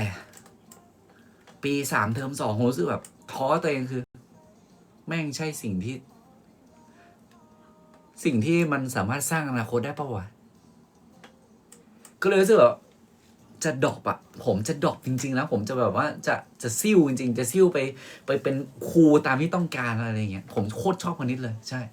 ผมเกรด 4มาตลอดเวลาเรียนมัธยมอะคณิตอะแต่วิชาอื่นผมไม่สนใจอะไรสักอย่างภาษาไทยผมยังได้ 2.5 ได้ 3อยู่เลยวิชาไหนยากสุดไม่รู้เหมือนกัน ผมไม่ได้ฝึกงานนะครับเพราะว่าตอนที่ผมเรียนบัญชีศาสตร์คือเขาไม่ได้ฟิกว่าจะจำเป็นต้องไปฝึกงานตอนปี 3ไม่เขาไม่ฟิกครับเขาจะเป็นฟิลเหมือนกับว่า ปี 3เสร็จปุ๊บไปฝึกงานก็ได้นะเพื่อไปเก็บชั่วโมงในการทำงาน เพราะว่าพอจบปี 4อ่ะพอจบปี 4เสร็จปุ๊บก็คือว่าก็สามารถไปเพิ่มชั่วโมงการทำงานได้เพื่อที่จะไปเปิดบริษัทตัวเองส่วนตัวบัญชีไหนที่สุด401ครับ401มันเป็นบัญชีที่แบบโอ้โหคณิตศาสตร์โอลิมปิกไหมไม่ถึงครับเคยไปแค่รอบคัดเลือกของจังหวัดแต่ไม่เคยไปรอบคัดเลือกของภาคใช่ไหมมันเก็บชั่วโมงได้แต่ว่าบัญชีศาสตร์คือว่าไม่จำเป็นต้องฝึกงานไม่จำเป็นต้องทำโปรเจกต์จบ401ใช่ต้นทุนไม่ยากพี่นิดไอ้บัญชีต้นทุนอ่ะผมอ่ะโคตรชอบเลยแต่สิ่งที่ผมไม่ชอบคือเป็นบัญชีเรียกว่าบัญชีแอดวานซ์อ่ะผมจำไม่ได้ว่าเขาเรียกว่าอะไรเพราะมันนานมากแล้วผมไม่ได้ไปติดตามเลยเป็นบัญชีเรียกว่าจะต้องไปกระทบยอดนู้นกระทบยอดนี้แล้วก็ไปแบบว่าไปทำเดบิตเครดิตเสร็จแล้วก็มากระทบยอดด้วยว่าให้มันแบบว่าไม่ดิฟกันอ่ะอันนี้คือสิ่งที่ยากที่สุดบัญชีต้นทุนผมง่ายมากบัญชีต้นทุนผมรู้สึกแบบสบายมาก VC FC เราผมสามารถตัดได้ง่ายมากจริงๆบัญชีขั้นสูงแม่งปวดหัวจริง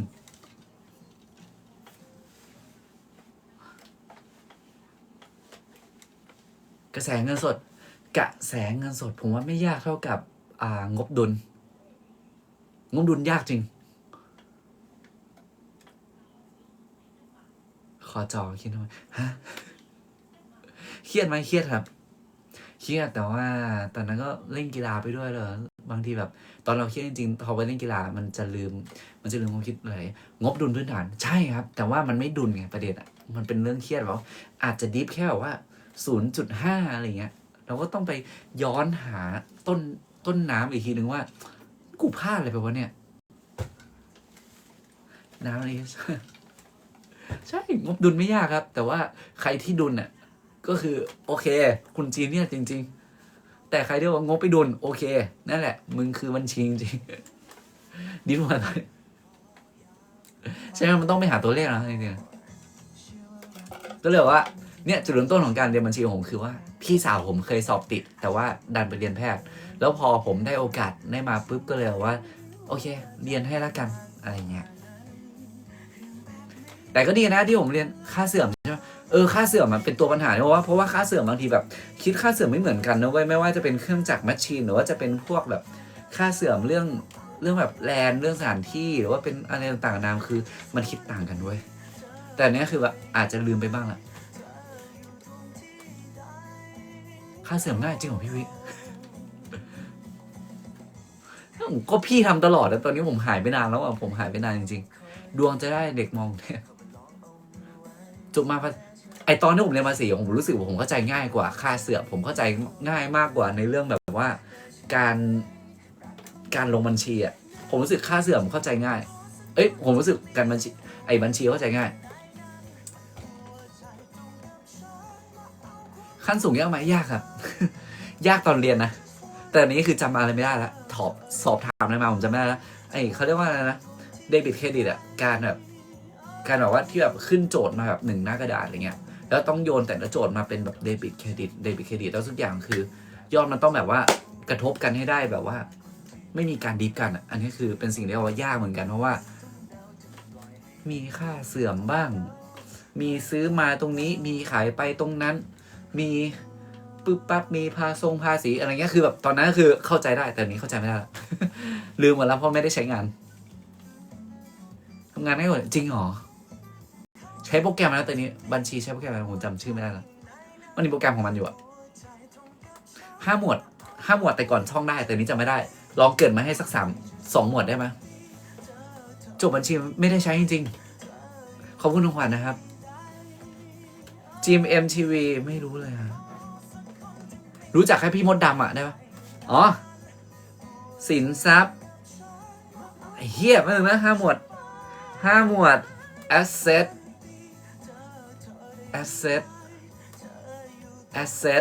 revenue ใช่ไหมวะจำไม่ได้อะ asset revenue ไอ้เหี้ยตอนนั้นจำไม่ขึ้นใจ asset revenue expensive ไอ้เหี้ยจำไม่ได้ทุนก็จะเป็นไอ้เหี้ยจำไม่ได้แล้วว่าจำไม่ได้ไม่ได้ description ไม่มีหรอไม่มีมั้งคุณครูสมกรอะไรนะ asset liability equity revenue cost ใช่เธอต้องมาสอนบัญชีฉันใหม่ ฉันมีแค่ใบปริญญาแต่ฉันไม่สามารถสอนอะไรพวกเธอได้แล้วตอนนี้เพราะฉันไม่ได้ใช้งานเลยตั้งแต่เรียนจบมาปวดหัวแล้วequity ก็จะมีอะไร PPT ป่ะถ้าจะไม่ผิด PPT ไหมใช่ไหมมันจะมีแบบระยะยาวอ่ะ PPT อ่ะใช่ไหม PPT ที่มันจะมีที่ดินอะไรจำไม่ได้อ่ะมีปะ PPT อะไรสักอย่างอ่ะสินเจ้านี่สินระยะยาวมันจะมีแบบสามประเภทที่แยกกันอ่ะที่ดินหรือเขี้ยอะไรสักอย่างจำไม่ได้ PPE อะไรสักอย่างอ่ะเนี่ยมาให้ปวดหัวเพิ่มมากขึ้นเนี่ยสินทรัพย์หมุนเวียนต้องมีเงินสดเงินฝากบัญชีเงินสดฝากบัญชีแล้วก็ลูกหนี้เงินสดเงินฝากบัญชีลูกหนี้มันจะมีcash defensive แล้วก็ลูกหนี้อะไรวะไม่ใช่ลูกตัว AR ใช่ไหม cash แล้วก็ defensive แล้วก็ AR ถ้าเป็นเจ้าหนี้ AP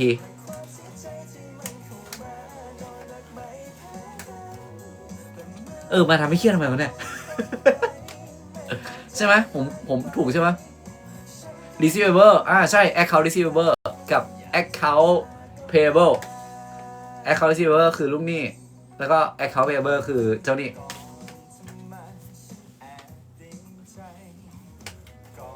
ผมแบบลืมไปหมดแล้วว่าลืมไปหมดทุกอย่างแล้วสมัยนั้นก็แบบว่าตอนนั้นคือแบบช่ำชองเลยอะช่ำชองเรื่องบัญชีจบมาไม่ได้ทำเลย10 ปีแล้วอะอายุโอเคแย่โอเคไปเรียนใหม่ดีไหม ไปเรียนป.ตรีใหม่ดีไหม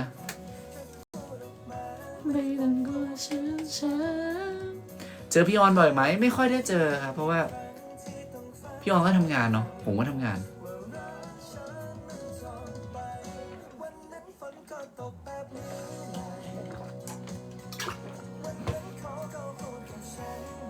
ป๊อปปี้เลิฟเหรอเชอไม่ทำบัญชีแล้วจริงอะป๊อปปี้เลิฟ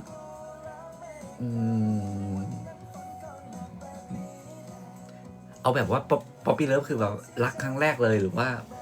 เป็นรักที่แบบว่าที่มันเล่าเรื่องได้รักครั้งแรกหรือว่ารักที่เล่าเรื่องได้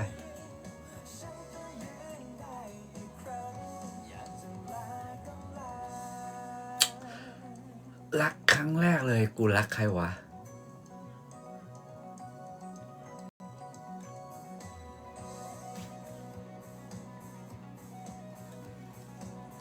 จำไม่ได้อะเอาที่เล่าเรื่องได้ดีกว่าไหมรักครั้งแรกอะเหมือนกับรักคนคนหนึ่งตอนนี้ที่บอกว่าเราเจอกันก็เป็นเพื่อนกัน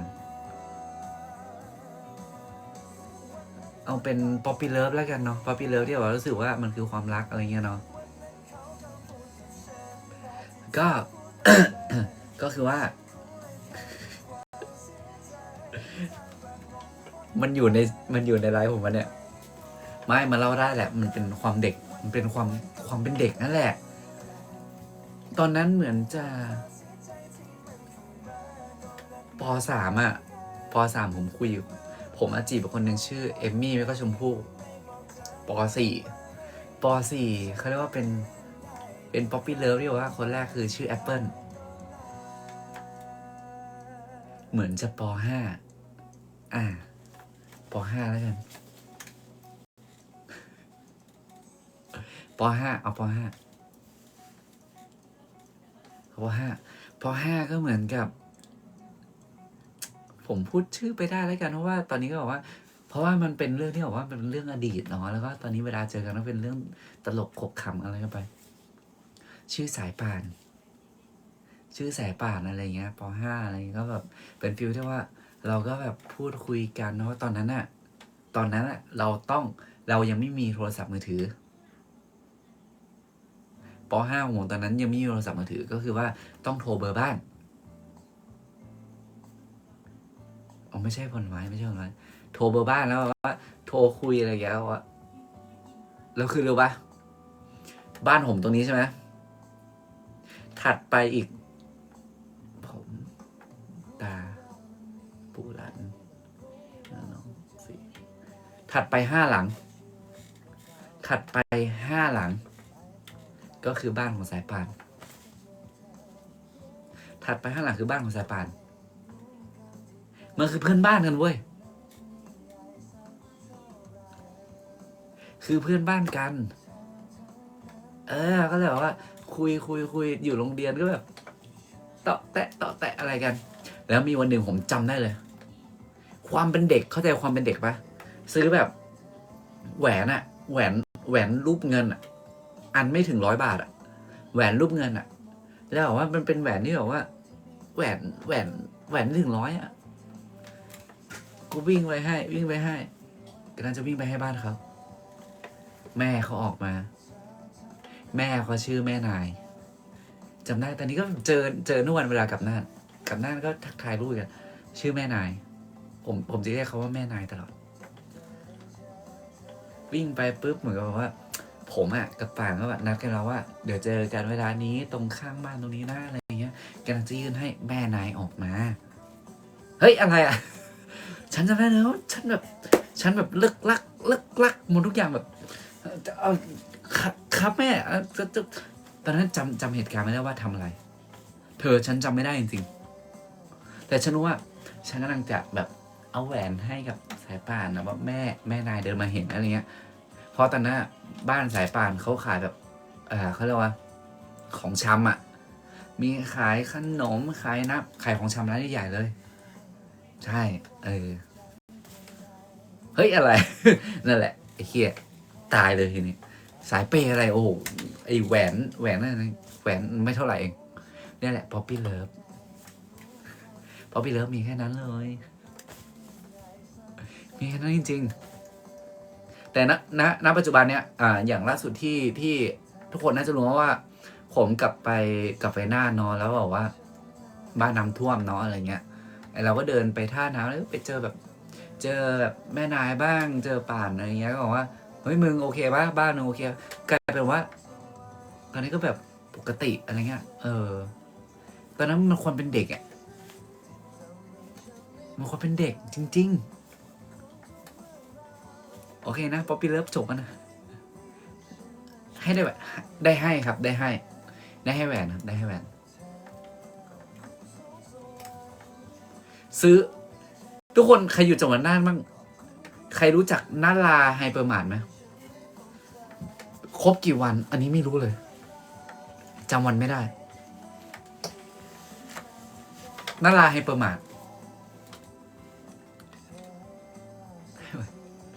เธอมันม.3 ม.4 ม.5เราก็จำวันเวลาไม่ได้ว่าเกิดอะไรแต่ว่ามันเป็นสิ่งที่เราจำได้คือเรากำลังจะให้แหวนแล้วแม่เขามาเห็นอะไรเงี้ยใครไปจำได้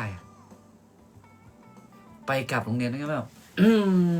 ไปกลับโรงเรียนด้วยกัน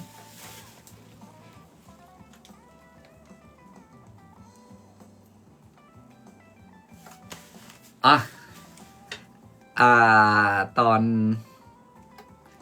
นั้นอยู่ตึกนั้นม.อะไรวะไม่ม.4 ก็ม.5เนี่ยฉันเล่าเรื่องยาวเลยทีนี้ไม่ม.4 ก็ม.5ท่านว่าไอเราก็แบบหน้าตาก็ใช้ได้กีฬาก็เก่งอะไรเงี้ยก็บอกว่าอะไรเงี้ยก็เลยเป็นฟิลที่ม.4 เพราะว่าจบม.3 เสร็จมันต้องขึ้นม.4 ใช่ไหมแล้วก็ว่ามันจะมีแบบนักเรียนเพราะว่าเพิ่งสมัครเข้ามาใหม่อะไรเงี้ยหลายๆคนอย่างเงี้ยแล้วมีแบบไม่กลัวครับตอนนี้พ่อผมเหมือนเพื่อนผมละเพิ่งส่งมือถือให้พ่อไปเอามือถือผมให้พ่อไปอะไรเงี้ยพ่อไม่ด่าเลยผมเลยพ่อได้มือถือใหม่แล้วนั่นแหละก็เลยเป็นม.4จำไม่ได้ว่าม.4ปุ๊บแล้วบอกว่าไม่ฮอตไม่ได้ฮอตขนาดนั้นแต่ก็มีชื่อเสียงอยู่ในเรื่องกีฬาอะไรเงี้ยเราผ่านมาเลยกันคือว่าก็คบกันแหละแล้วก็เหมือนกับว่าเขาชื่นชอบศิลปินคนหนึ่งชื่อว่าก้าวจิรายุรู้จักก้าวจิรายุใช่ไหมฮะรู้จักไหมฮะก้าวจิรายุเขาแบบชื่นชอบแบบว่าเหมือนว่าเป็นติ่งเลยอะติ่งก้าวจิรายุอะผมงอนเขาเว้ยห้ามชอบชอบทำไมเธอต้องชอบฉันคนเดียวเธอต้องชอบฉันคนเดียวงอนกันทะเลาะกันเลิกกันจบเนี่ยทำไมต้องไปชอบเฮ้ยเธอแฟนฉันเธอต้องตั้งรูปฉันขึ้นหน้าจอเธอตั้งก้าวขึ้นหน้าจอได้ยังไงตอนเด็กตอนนั้นเด็กอยู่มันเด็กอยู่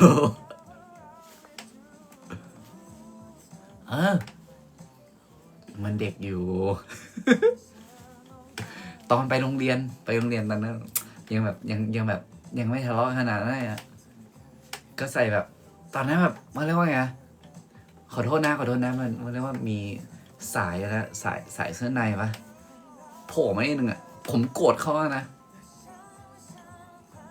หวงเลยโกรธเลยหวงเลยโกรธเลยตอนนั้นมันเด็กจริงเด็กแบบไม่รู้เรื่องอ่ะสายโผล่มันจริงเด็กน้อยจริงนั้นเด็กน้อยจริงเด็กน้อยมากแต่ไอที่จำได้ขึ้นใจคือหวังก้าวจิรายุ จริงอันนี้พูดจริงหวังก้าวจิรายุ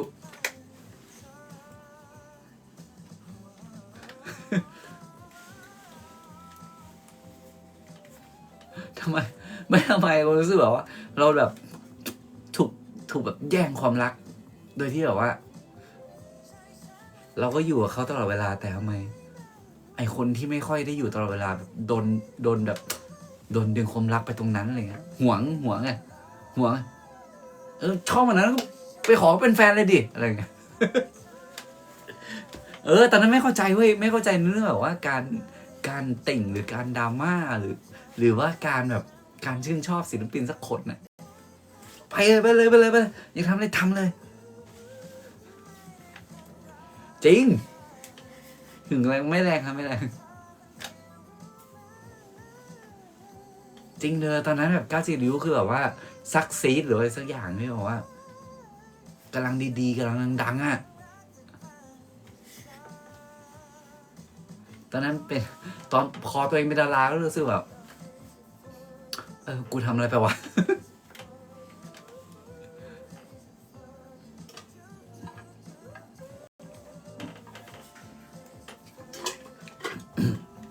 จริงนั่นแหละชอบมากก็ไปขอก็เป็นแฟนแม่งเลยอะไรเงี้ยจนกลายแบบว่าเข้าใจแล้วแต่นั้นตอนนั้นเป็นเด็กน้อยจริงๆอยากฟังเรื่องอะไรสามารถสอบถามได้ฮะขอเข้าห้องน้ำแป๊บนึงนะรู้ไว้มีคนแอบชอบเข้าน้ำนึงแทบไม่มีใครรู้ไม่เคยบอกท่าทีที่ไม่แสดงออกก็รู้ว่าเราใกล้กันต่างมีวิชั่นกันเลยได้แต่คิดอยู่ในใจก็ทำได้แค่คอยห่วงรักเธออยู่ห่างๆช่วยอะไรได้บ้างก็ช่วยไปทำด้วยใจให้รู้ไว้จะทำให้ฉันต้องกลายเป็นคนที่สายตายาวเพราะว่าฉันได้แต่มองเธออยู่แค่ใกล้ๆด้วยห่วงใยด้วยดูแลเธออยู่แค่ใต้ๆไม่เป็นไรใจเท่านี้ส่วนเธอนั้นก็กลายเป็นคนที่สายตาสั้นเอาแต่คบคนนั้นที่ใกล้ตัวหวังว่าสักวันหนึ่งเธอจะตาพร่ามัวมามองฉันคนที่ใกล้ก็พอแล้วยังหวังเอาไว้ว่าสักวันเธอจะมามองเห็นสักครั้งหนึ่งให้ฉันได้ใกล้สักนิดหนึ่งได้ซึ้งได้มอง ทำอะไรดีเรื่องโกรธที่สุดเหรอ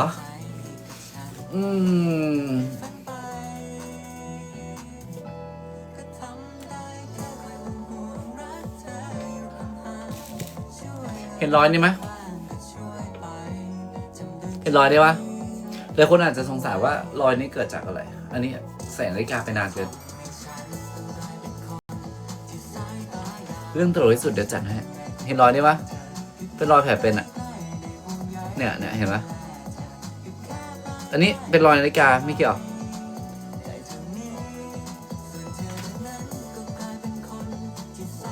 มันเป็นแบบว่ารอยแบบรอยแผลเป็นแบบเนี้ย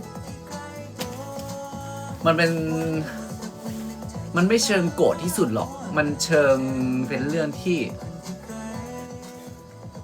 ตอนนั้นเราอาจจะยับยั้งความรู้สึกตัวเองไม่อยู่อ่ะไม่ได้ตีกับใครครับไม่ได้ตีใครไม่ได้ตีกับใคร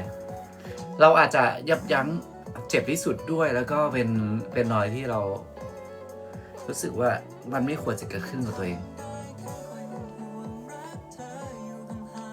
ก็คือว่าไม่ได้ต่อยกระจกครับต่อยประตูห้องน้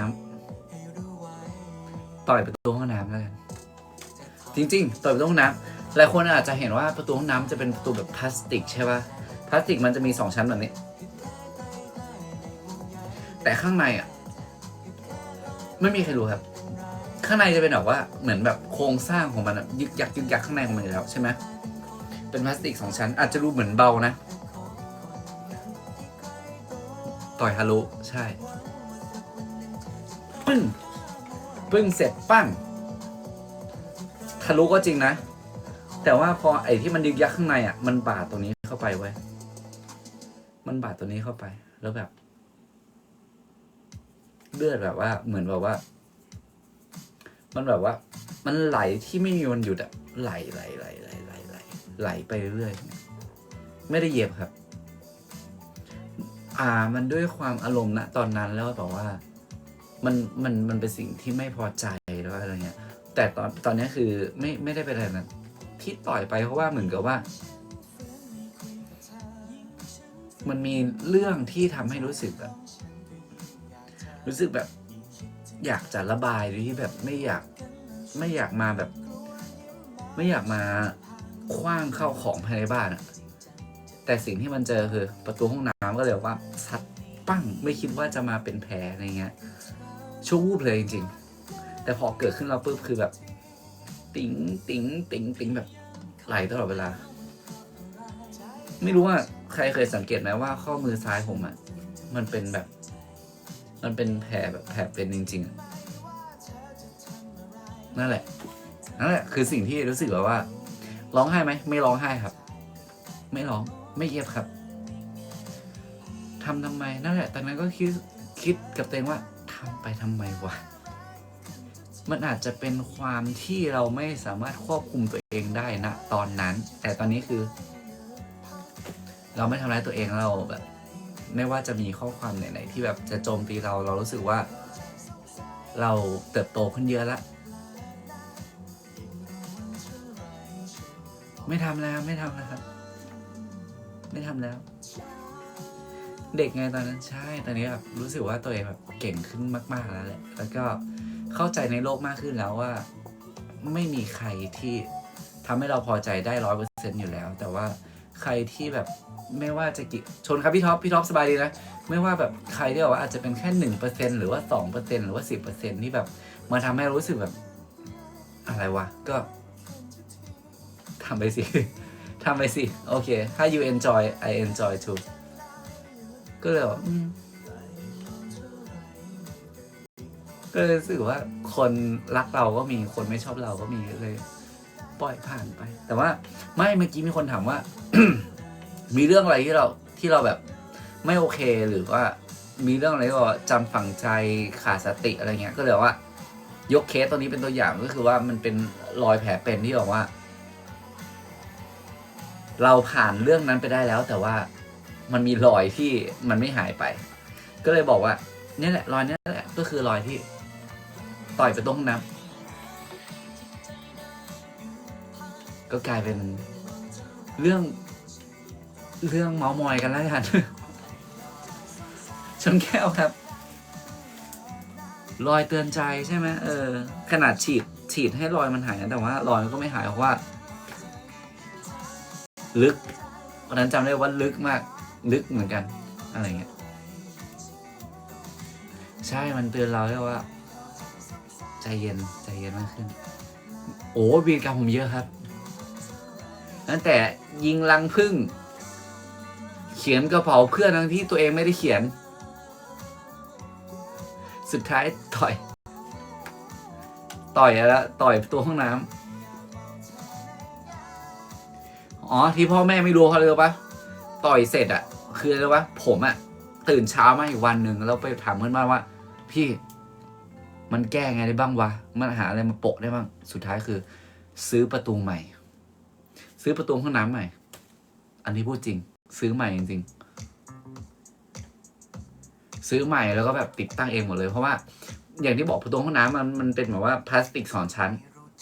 พลาสติก2 ชั้นคือชั้นนอกชั้นในแล้วก็ข้างในมันจะเป็นดินยักษ์ของมันซื้อประตูใหม่แล้วก็แบบตามขนาดที่แบบว่าตามขนาดที่เราวัดก็ซื้อมาใหม่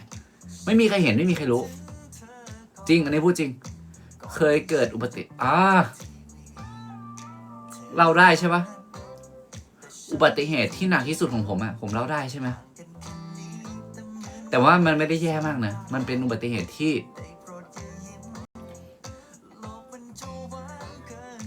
เกือบตายแล้วแหละก็เกือบตายนะ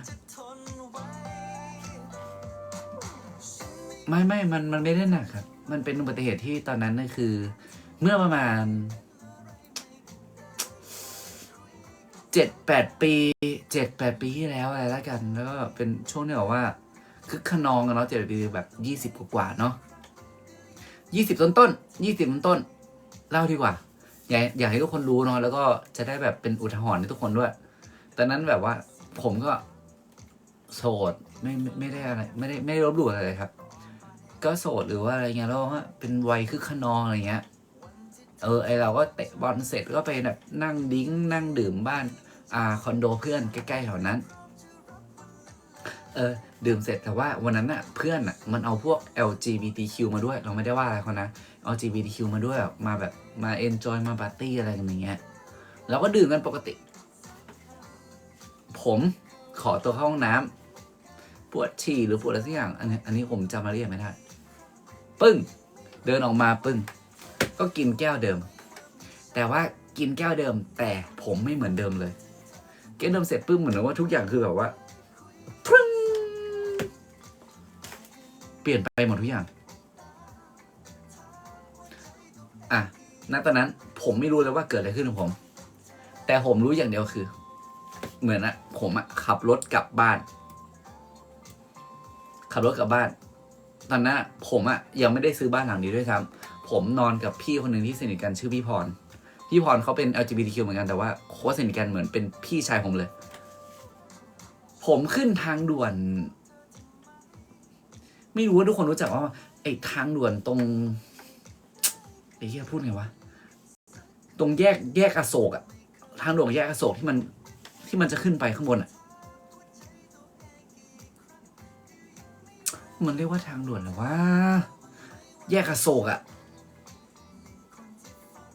นั่นแหละทางเพื่อที่จะไปทางลาดพร้าว71ทางยกระดับนั่นแหละปึ้งไปถึงปึ๊บ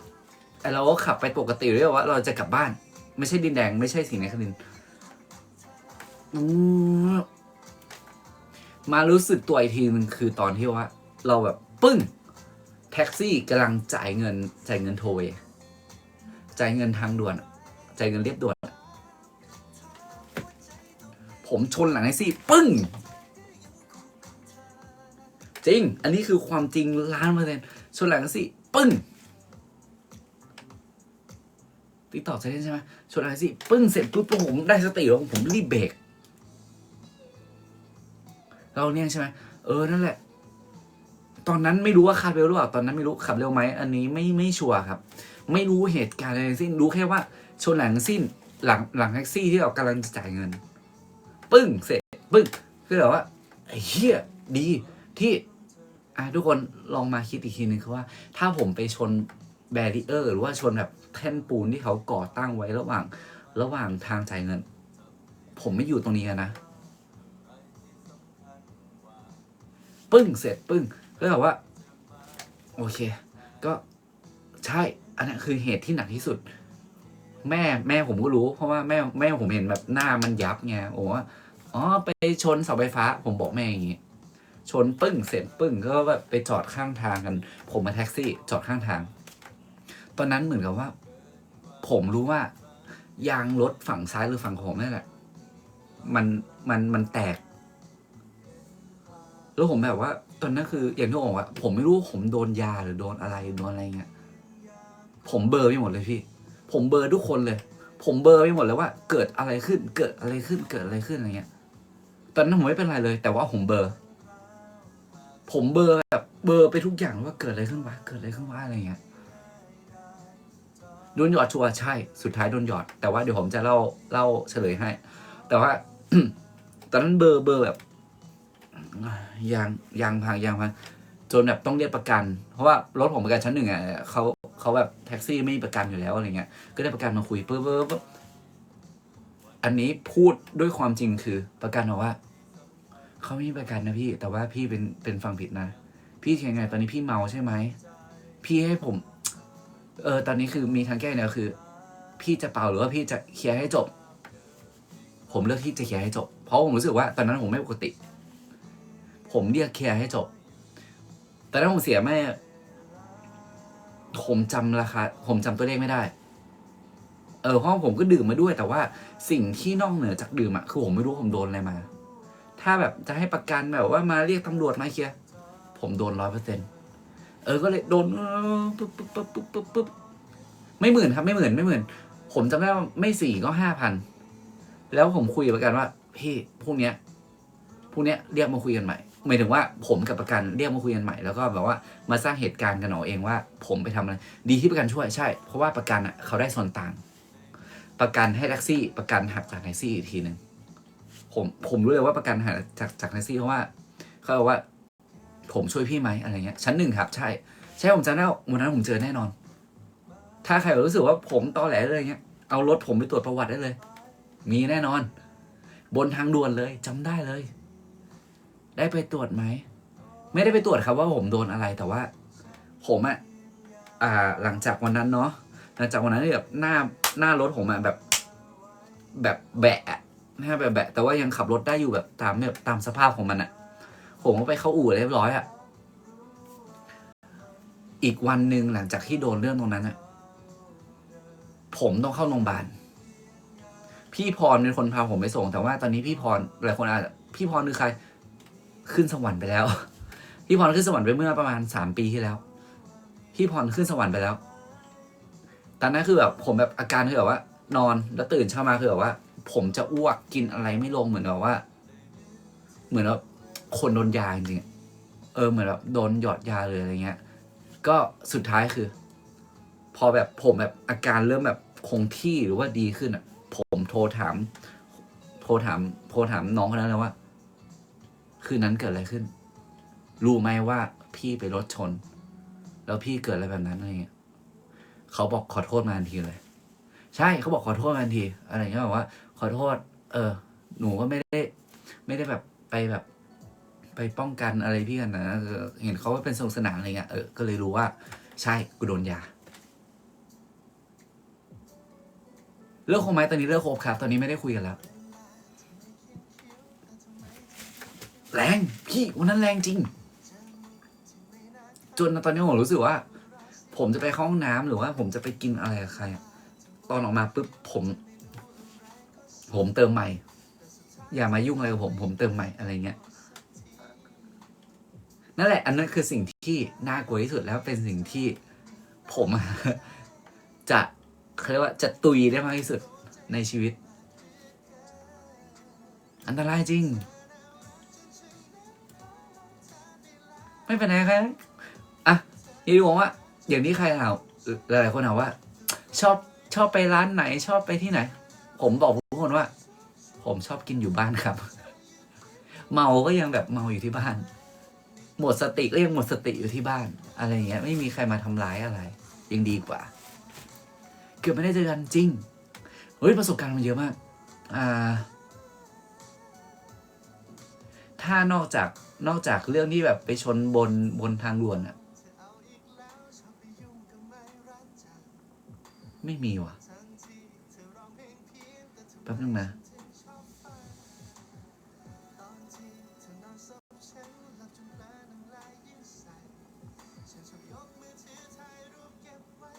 เรื่องเข่าอ่ะเรื่องเข่ามันไม่ได้มีอะไรเลยครับพี่นิดใช่ไปเห็นอยู่ที่บ้านดีกว่า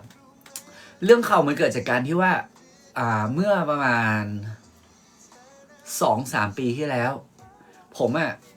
เป็นคนที่บอกว่าชอบในการออกกำลังกายมากวันนี้ถ้าไม่ได้ตีแบดกูต้องไปเตะบอล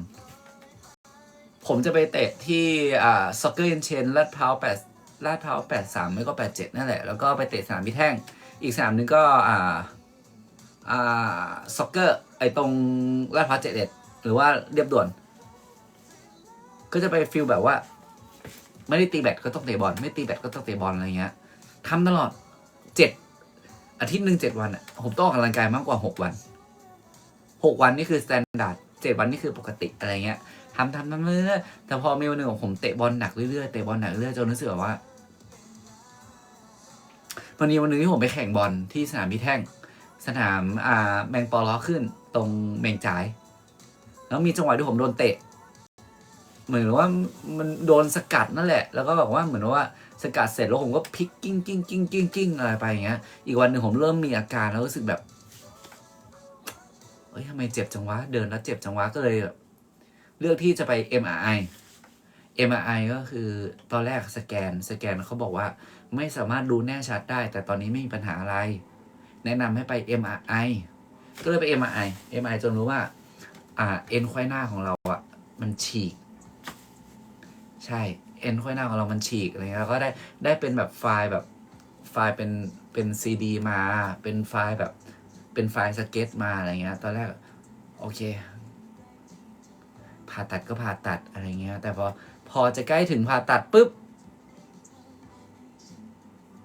แคนเซิลดีกว่ากลัวไม่เหมือนเดิมตอนนี้ก็ยังเหมือนเดิมก็แบบว่าก็แคนเซิลหมอไปก่อนเพราะว่าผมกลัวไม่เหมือนเดิมอะอะไรแค่นั้นเลยอันนี้พูดแบบลวกๆนะแต่เกิดจากฟุตบอลจริงๆกลัวใช่ครับกลัวแบบว่าเราไม่สามารถมาเล่นกีฬาได้เหมือนเดิมแค่นั้นเลยแล้ววันนี้คือการเล่นกีฬาหลายคนจะถามว่าตีแบดก็ใช้เข่าเหมือนกันนะอะไรเงี้ยแต่ว่ามันไม่ต้องปะทะไงแต่ฟุตบอลมันปะทะไงก็ฟุตบอลมีบ้างครับแต่ว่าเล่นเบาลงเยอะมาก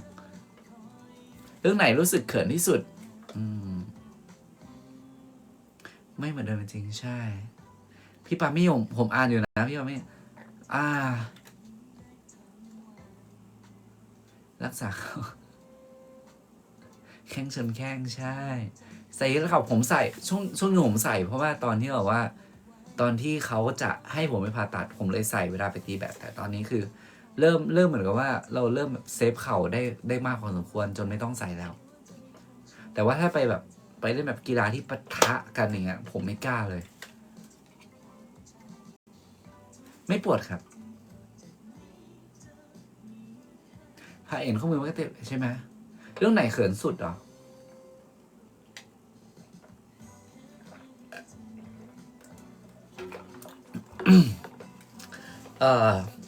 มันไม่เชิงเขินสุดหรอกมันเชิงมาว่าเป็นเรื่องที่สามารถพูดคุยได้แล้วกัน มันเป็นเรื่องงานแต่งของพี่สาวได้ผมเนาะพี่ออนเนาะแต่งงานกับพี่ปืนอะไรเงี้ย เมื่อมัน2 ปีก่อนนั่นแหละ ปีก่อน ก็เป็นฟิลที่แบบว่า ผมก็เป็นเหมือนกับว่า คนหนึ่งในออแกไนซ์สามารถช่วยจัดการช่วยนี่ช่วยนั่นอะไรรู้แล้วเหรอใช่เรื่องได้ดอกไม้ ใช่ แต่ว่าการที่งานจะออกมาได้ ไม่ว่าจะเป็นการตั้งโต๊ะตามแต่ละโต๊ะเนี้ยผมเป็นคนเมเนจจัดการให้หมดเลยก็เลยได้ดอกไม้รู้สึกว่ามันต้องเขินที่แบบว่า กูต้องพูดอะไรบนเวทีวันเนี้ยอะไรเงี้ยก็แสดงหน้างานแล้วรู้สึกแบบเขินเหมือนกันที่มันอยู่ในงานสำคัญของพี่สาวเรา ถ้าไม่ได้เป็นจวินตอนนี้ทำอะไรครับทำธุรกิจครับทำธุรกิจที่สร้างตัวเองให้ไม่อยู่เฉยๆแล้วก็ไม่มีรายได้ณตอนนี้คือมันเป็นความเป็นจวินแล้วก็เป็นความที่มันมีงานเรื่อยๆก็เลยรู้สึกปิดตรงนั้นไปไก่ตาปลื้อก็คือว่าตอนนี้คือทางผู้ใหญ่ก็เสนอมาว่าอยากทำอะไรเราก็เสนอว่าอยากทำเบียร์ครับเขาเลยว่าโอเคมาสิยินดีนะเห็นว่าแบบนี้โคตรอยากทำเลยก็เลยว่าโอเคก็เลยเป็นโปรเจกต์ที่ผมกำลังสร้างอยู่แต่ว่าพี่สาวไม่รู้ยังไม่มีครับผมเป็นคนไม่อยู่นิ่งนะฮะแต่ว่าก่อนที่จะมาเป็นจวินจริงๆอ่ะตอนนั้นผมก็แบบว่ากล้าพูดตรงๆคือผมจะไปอยู่ต่างประเทศ แล้วจังหวะเหมาะเจาะหรือว่าจังหวะอะไรก็ไม่รู้ทำให้ผมมาอยู่จุดนี้ผมยังงงตัวเองเหมือนกัน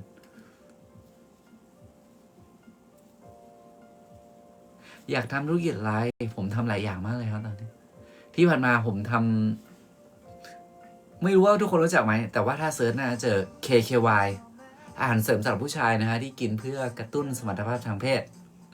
แล้วถัดจากตรงนั้นก็คือว่าผมทำร้าน 88 something bar คือ88 something bar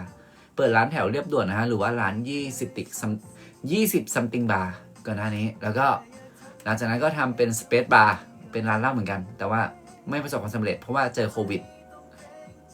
ใช่หลังจากนั้นก็คือไปทำงานบริษัทก็ทำหลายๆอย่างนู่นนี่นั่นอะไรเงี้ยรู้สึกแบบมันไม่ใช่ตัวเองก็เลยออกจากงานบริษัทเพื่อที่จะมาทำบริษัทเองโดยการที่เป็นออร์แกไนซ์เองไปทำอะไรต่างประเทศไม่รู้ครับแต่ทำงานต่างประเทศคือค่าเงินเขาสูงกว่าอยู่แล้ว 20เหรอ20 something นะฮะก็ต้องบอกเลยว่าแต่ก่อน20 something อ่ะอยู่ตรงเรียบด่วนเว้ยแล้วเขาก็ปิดไปเพื่อไปเปิดตรงเส้นเกษตรแล้วเขาก็ปิดไปเหมือนกันตอนนี้เหมือนจะเปิดที่ CDC ใช่ไหมเพราะถ้าผมจำไม่ผิดนะฉันคุณมาก20 something ใช่ผมไม่ได้เปิด20 something ครับแต่ว่าผมเปิด88 something ก็คือ88 something ซึ่งอยู่ในร้านเดียวกับ20 something ตอนที่แบบบูมมากๆ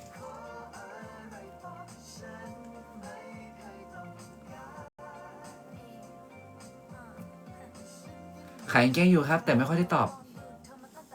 ผมเปิด88 something bar ใช่มันคือที่เดียวกันครับ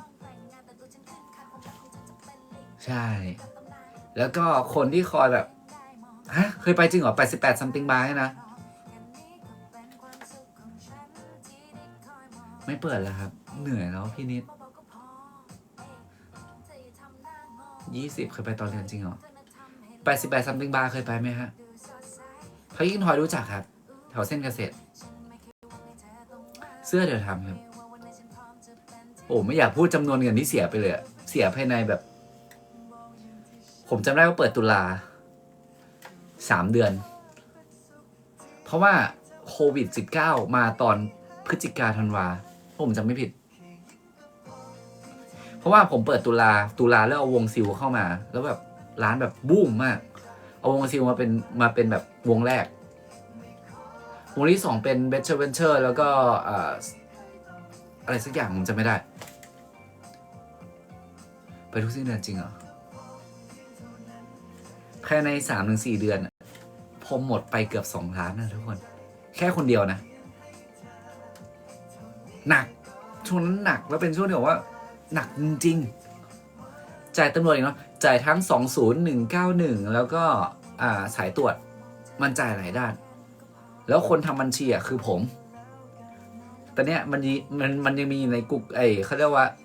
Google Sheet มีอยู่ว่าจ่ายอะไรบ้างมีหุ้นส่วนครับประมาณ10 กว่าคนแต่ว่าหุ้นส่วนใหญ่จะมีผมแล้วก็พี่เชนแล้วก็พี่แพรถ้าใครรู้จักพี่เชนพี่แพรคือว่าเป็นนักแสดงช่อง 7นักแสดงช่อง 7คือพี่เชนพี่แพรใช่พี่เชนพี่แพร2 คนที่เขาเป็นแฟนกันแต่งงานกันแล้วใช่รูปหุ้นกันด้วยความที่ว่าตอนนั้นคือผมอยากทำร้านเหล้าเว้ยอยากทำร้านเหล้าแล้วก็ผมไปรู้จักกับตัวกลางคนหนึ่งขอไม่พูดชื่อเขาแล้วกันแล้วก็เขาว่าเฮ้ยเนี่ยกำลังจะเปิดร้านเหล้าตรงนี้ชื่อว่า88 something bar อะไรอย่างเงี้ยก็เลยว่าก็ไปดูสถานที่เขาจ่ายให้เลยตอนแรก700,000เสร็จปึ้งร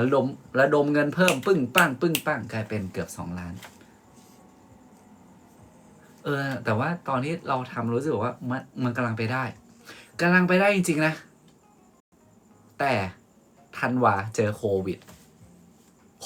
ช่วงแรกเลยโควิดคือโควิด 19ปี19เลยทำอะไรไม่ได้แบบยกมือเงี้ยกูทำอะไรได้กูทำอะไรไม่ได้มันคือโควิด 19นั่นแหละเละยอมทิ้งทุกอย่างจะทำเบียร์ยี่ห้ออะไรครับเดี๋ยวรอดูนะฮะ โควิดเจ๊งกันหมดแต่ว่าเป็นช่วงสร้างตัวของไง ก็เลยว่าเอ้ยนั่นแหละแล้วก็มีคนถามว่าระงับความโกรธยังไงล่ะครับเอาจริงๆผมระงับความโกรธตัวเองไม่ได้นะแต่ผมมีภูมิคุ้มกันในความโกรธของตัวเองโกรธไปเถอะถ้าอยากจะโกรธแล้วก็โกรธแล้วว่าอาจจะส่งผลลบให้กับตัวเองแต่ว่าถ้าโกรธไปแล้วโกรธไปเลยแต่ขอแค่อย่างเดียวคือครั้งต่อไปคือแก้ปัญหาความโกรธนั้นให้ได้ขอแค่แก้ปัญหาความโกรธนั้นให้ได้คือเจอปัญหาเดิมๆหรือว่าเจอปัญหาใหม่ๆก็คือปล่อยผ่านหรือว่าพูดให้มันอยู่ในแง่ที่ไม่ส่งผลลบกับเราหลายคนอาจจะเคยเห็นว่าผมอาจจะควบคุมตัวเองไม่ได้แต่ณตอนนี้คือ ผมรู้สึกว่า ผมมีภูมิต้านทานพอสมควรแล้วแหละ แต่ถ้าใครไม่เคยเจอภูมิต้านทานมาก็กดได้ครับกดเลย แต่ใจเย็นๆกับตัวเองแล้วก็ลองมาคิดดูว่า คนที่มาทำให้เราโกรธเขาเป็นใคร แต่ว่ามีหลายคนที่เขาคอยจะบอกให้เราใจเย็นอยู่มากกว่าคนที่ทำให้เราโกรธเพราะฉะนั้นคือไม่ต้องโกรธครับ ยิ้มไว้ก่อน จริง อันนี้ใช่ อันนี้ใช่จริงๆยิ้มไว้ก่อนครับ มีหลายคนที่เห็นใจเรา แล้วก็มีบางคนที่อยากจะโจมตีเรา โจมตีเลย โจมตีไปเลย ยิ้มใส่มัน ให้มันเจ็บใจไปมากกว่าเดิม ไม่พูด ขอแค่พูดในสิ่งที่แบบผมรู้สึกได้ตอนนี้คือ เก่งขึ้นมากแล้วครับ ไม่ใส่ใจกับข้อความลบๆแล้ว ขอบคุณทุกคนมากที่ทำให้ผมมาอยู่จุดนี้ได้ แล้วก็ขอบคุณคนรอบข้างจริงๆ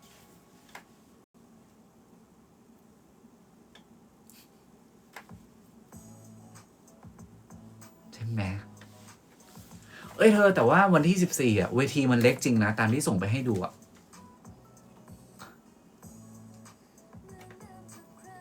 วันที่14เวทีเล็กมากอะแต่ผมไม่รู้ว่า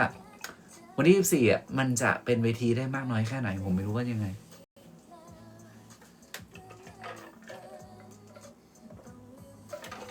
จากที่ผมไปดูวันเนี้ยไม่ได้จุดเดิมครับจุดเดิมอยู่ซ้ายใช่ปะให้เข้าใจง่ายจุดเดิมอยู่ซ้าย แต่วันนี้ที่ผมไปเห็นสถานที่มา มันย้ายไปขวาเว้ยแล้วก็เป็นเวทีที่แบบเล็กลงมากกว่าครึ่งหนึ่งไม่รู้ว่าอะไรยังไง ไม่มีรวมพลใช่ไหมถามค่ายยังอันนี้ต้องอยู่ที่ค่ายนะ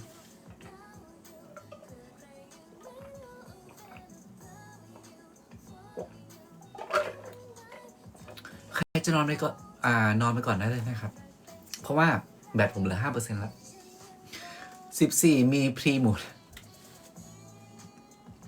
ไม่รู้แต่26ไปกันว่า26อ่ะ26ยอดตอนนี้คือแบบไม่ถึง100 คนนะตอนเนี้ย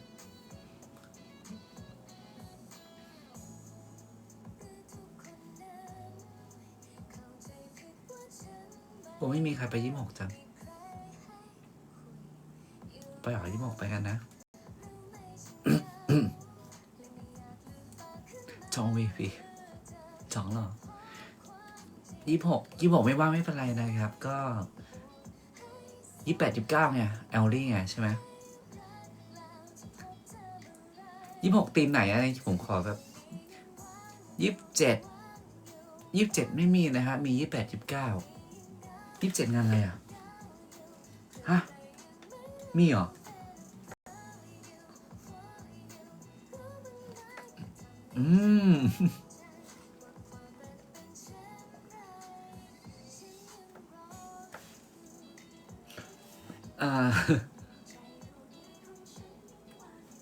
26เท่าเล่นกีตาร์ใช่ไหมอาจจะไม่เล่นกีตาร์แต่ว่ามีเครื่องเล่นแน่นอน26แต่26เลยว่าสนุกแน่นอน27มีงานครับ27มีงานแต่ว่าเป็นงานช่วงบ่ายนะแต่ไม่รู้ว่าเป็นงานอะไรผมก็ยังไม่รู้รายละเอียดงานนะแต่26บอกเลยว่าสนุกแน่นอน27งานอะไรใช่งานอะไรยังงงกัน26ไปกันนะไปกันเยอะๆนะเพราะว่าเป็นให้กำลังใจพี่เทปแล้วกันเนาะว่าพี่เทปเขาเปิดร้านหมูกระทะแล้วก็โอลิมปิกไปครับ26คือว่าเอาจริงอ่ะพี่เทปเขาอยากพี่เทปที่เป็นเจ้าของร้านลมหมูกระทะก็คือว่าเขาเปิดหมูกระทะมาก็จริงแต่ว่าแต่ก่อนเขาเปิดอีกที่นึงเปิดแถวคูบอนอะไรเงี้ยแล้วก็เหมือนแบบมีปัญหากับเจ้าของที่ก็เลยย้ายมาตรงนี้อะไรเงี้ยแล้วก็เป็นฟิลที่อะไรที่ช่วยกันได้ก็พี่เทปเดี๋ยวผมช่วยอะไรเงี้ยก็เลยพี่เทปก็เลยว่าเขาขอเสาร์อาทิตย์ได้ไหมแต่ว่าเสาร์อาทิตย์ผมอ่ะไม่ว่างเลยพี่เทพบางกบอยใช่ครับเสาร์อาทิตย์ผมไม่ว่างเลยอย่างเงี้ยวันศุกร์แทนได้ไหมก็เลยเป็นฟีลว่าพี่เทปว่าเลือกที่จะจัดวันศุกร์ให้เพราะว่า วันเสาร์อาทิตย์ผมไม่ว่างเลยอะไรอย่างเงี้ยก็ไปอุดหนุนหรือไปให้กำลังใจพี่เทปดีกว่าเนาะในวันที่26นี้นะครับไม่รู้ว่าจะสนุกมากน้อยแค่ไหนแต่รู้สึกว่าทุกคนคุ้มค่าแน่นอนคุ้มค่าอยู่แล้วคุ้มค่าในเรื่องแบบเจอวัยเป้งรุ่นเดอะเนาะก็ 7-8 คนแล้วก็มีดนตรีมีร้องเล่นทำเพลงมีกิจกรรมแล้วก็มีสเปเชียลกิฟต์มีสเปเชียลหลายๆอย่างแล้วอีกอย่างหนึ่งคือมีของกินให้กินด้วยม่วนจอยอยู่แล้วม่วนจอยแน่นอนอยากให้ไปกันนะวันที่26ถ้าใครไม่ว่างไม่เป็นไรแต่ว่าถ้าใครว่างหรือว่าใครที่แบบว่ากำลังรู้สึกแบบยังตัดสินใจไม่ได้อยากให้ไปนะครับไวลิมปิกลงแข่งอะไรเดี๋ยวรอเฉลยดูแล้วกันผมอาจจะไปแข่งวิ่งเปี้ยวก็ได้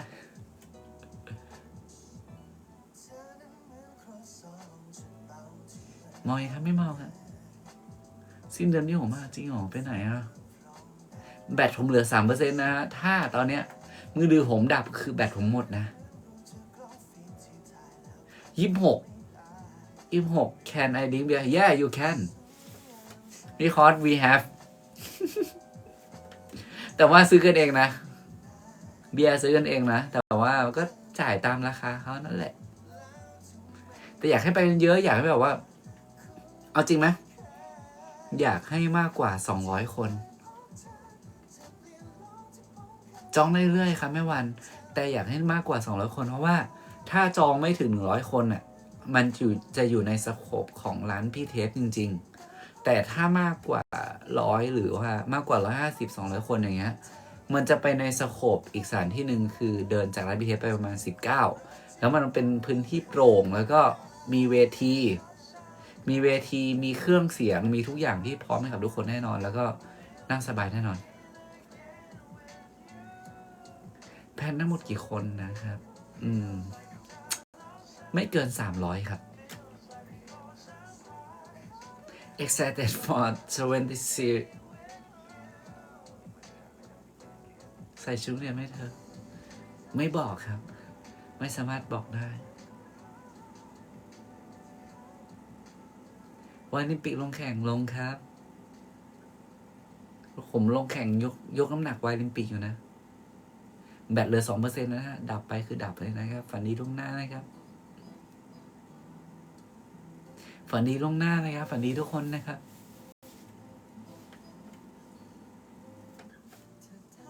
2%จริงๆนะเนี่ยฝันดีนะครับเมื่อกี้บอกวิ่งอ้าวยกน้ำหนักครับ ทีมงานไหนอ่ะวันที่26เดี๋ยวรีบแจ้งเลยฮะเดี๋ยวรอทางเจ้าของงานเขาแจ้งมายังไงเดี๋ยวว่ากันฝันดีราตรีสวัสดิ์นะครับวันนี้อาจจะไม่มีแล้ววันนี้มาเม้ามอยพูดคุยกันนะฮะใครอยากฟังอะไรก็ พูดคุยกันได้ฝันดีนะครับรักทุกคนนะครับพรุ่งนี้ผมกับโบ๊ทมีงานเช้านะก็ฝันดีนะครับวันนี้ไม่ได้ดื่มเลยวันนี้ไม่ได้ดื่มเลยนะ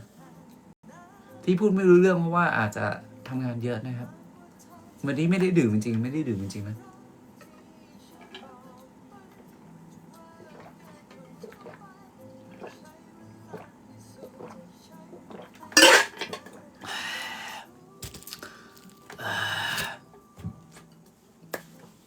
ไม่ได้ดื่มนะวันนี้ไม่ได้ดื่มฝันดีราตรีสวัสดิ์ครับ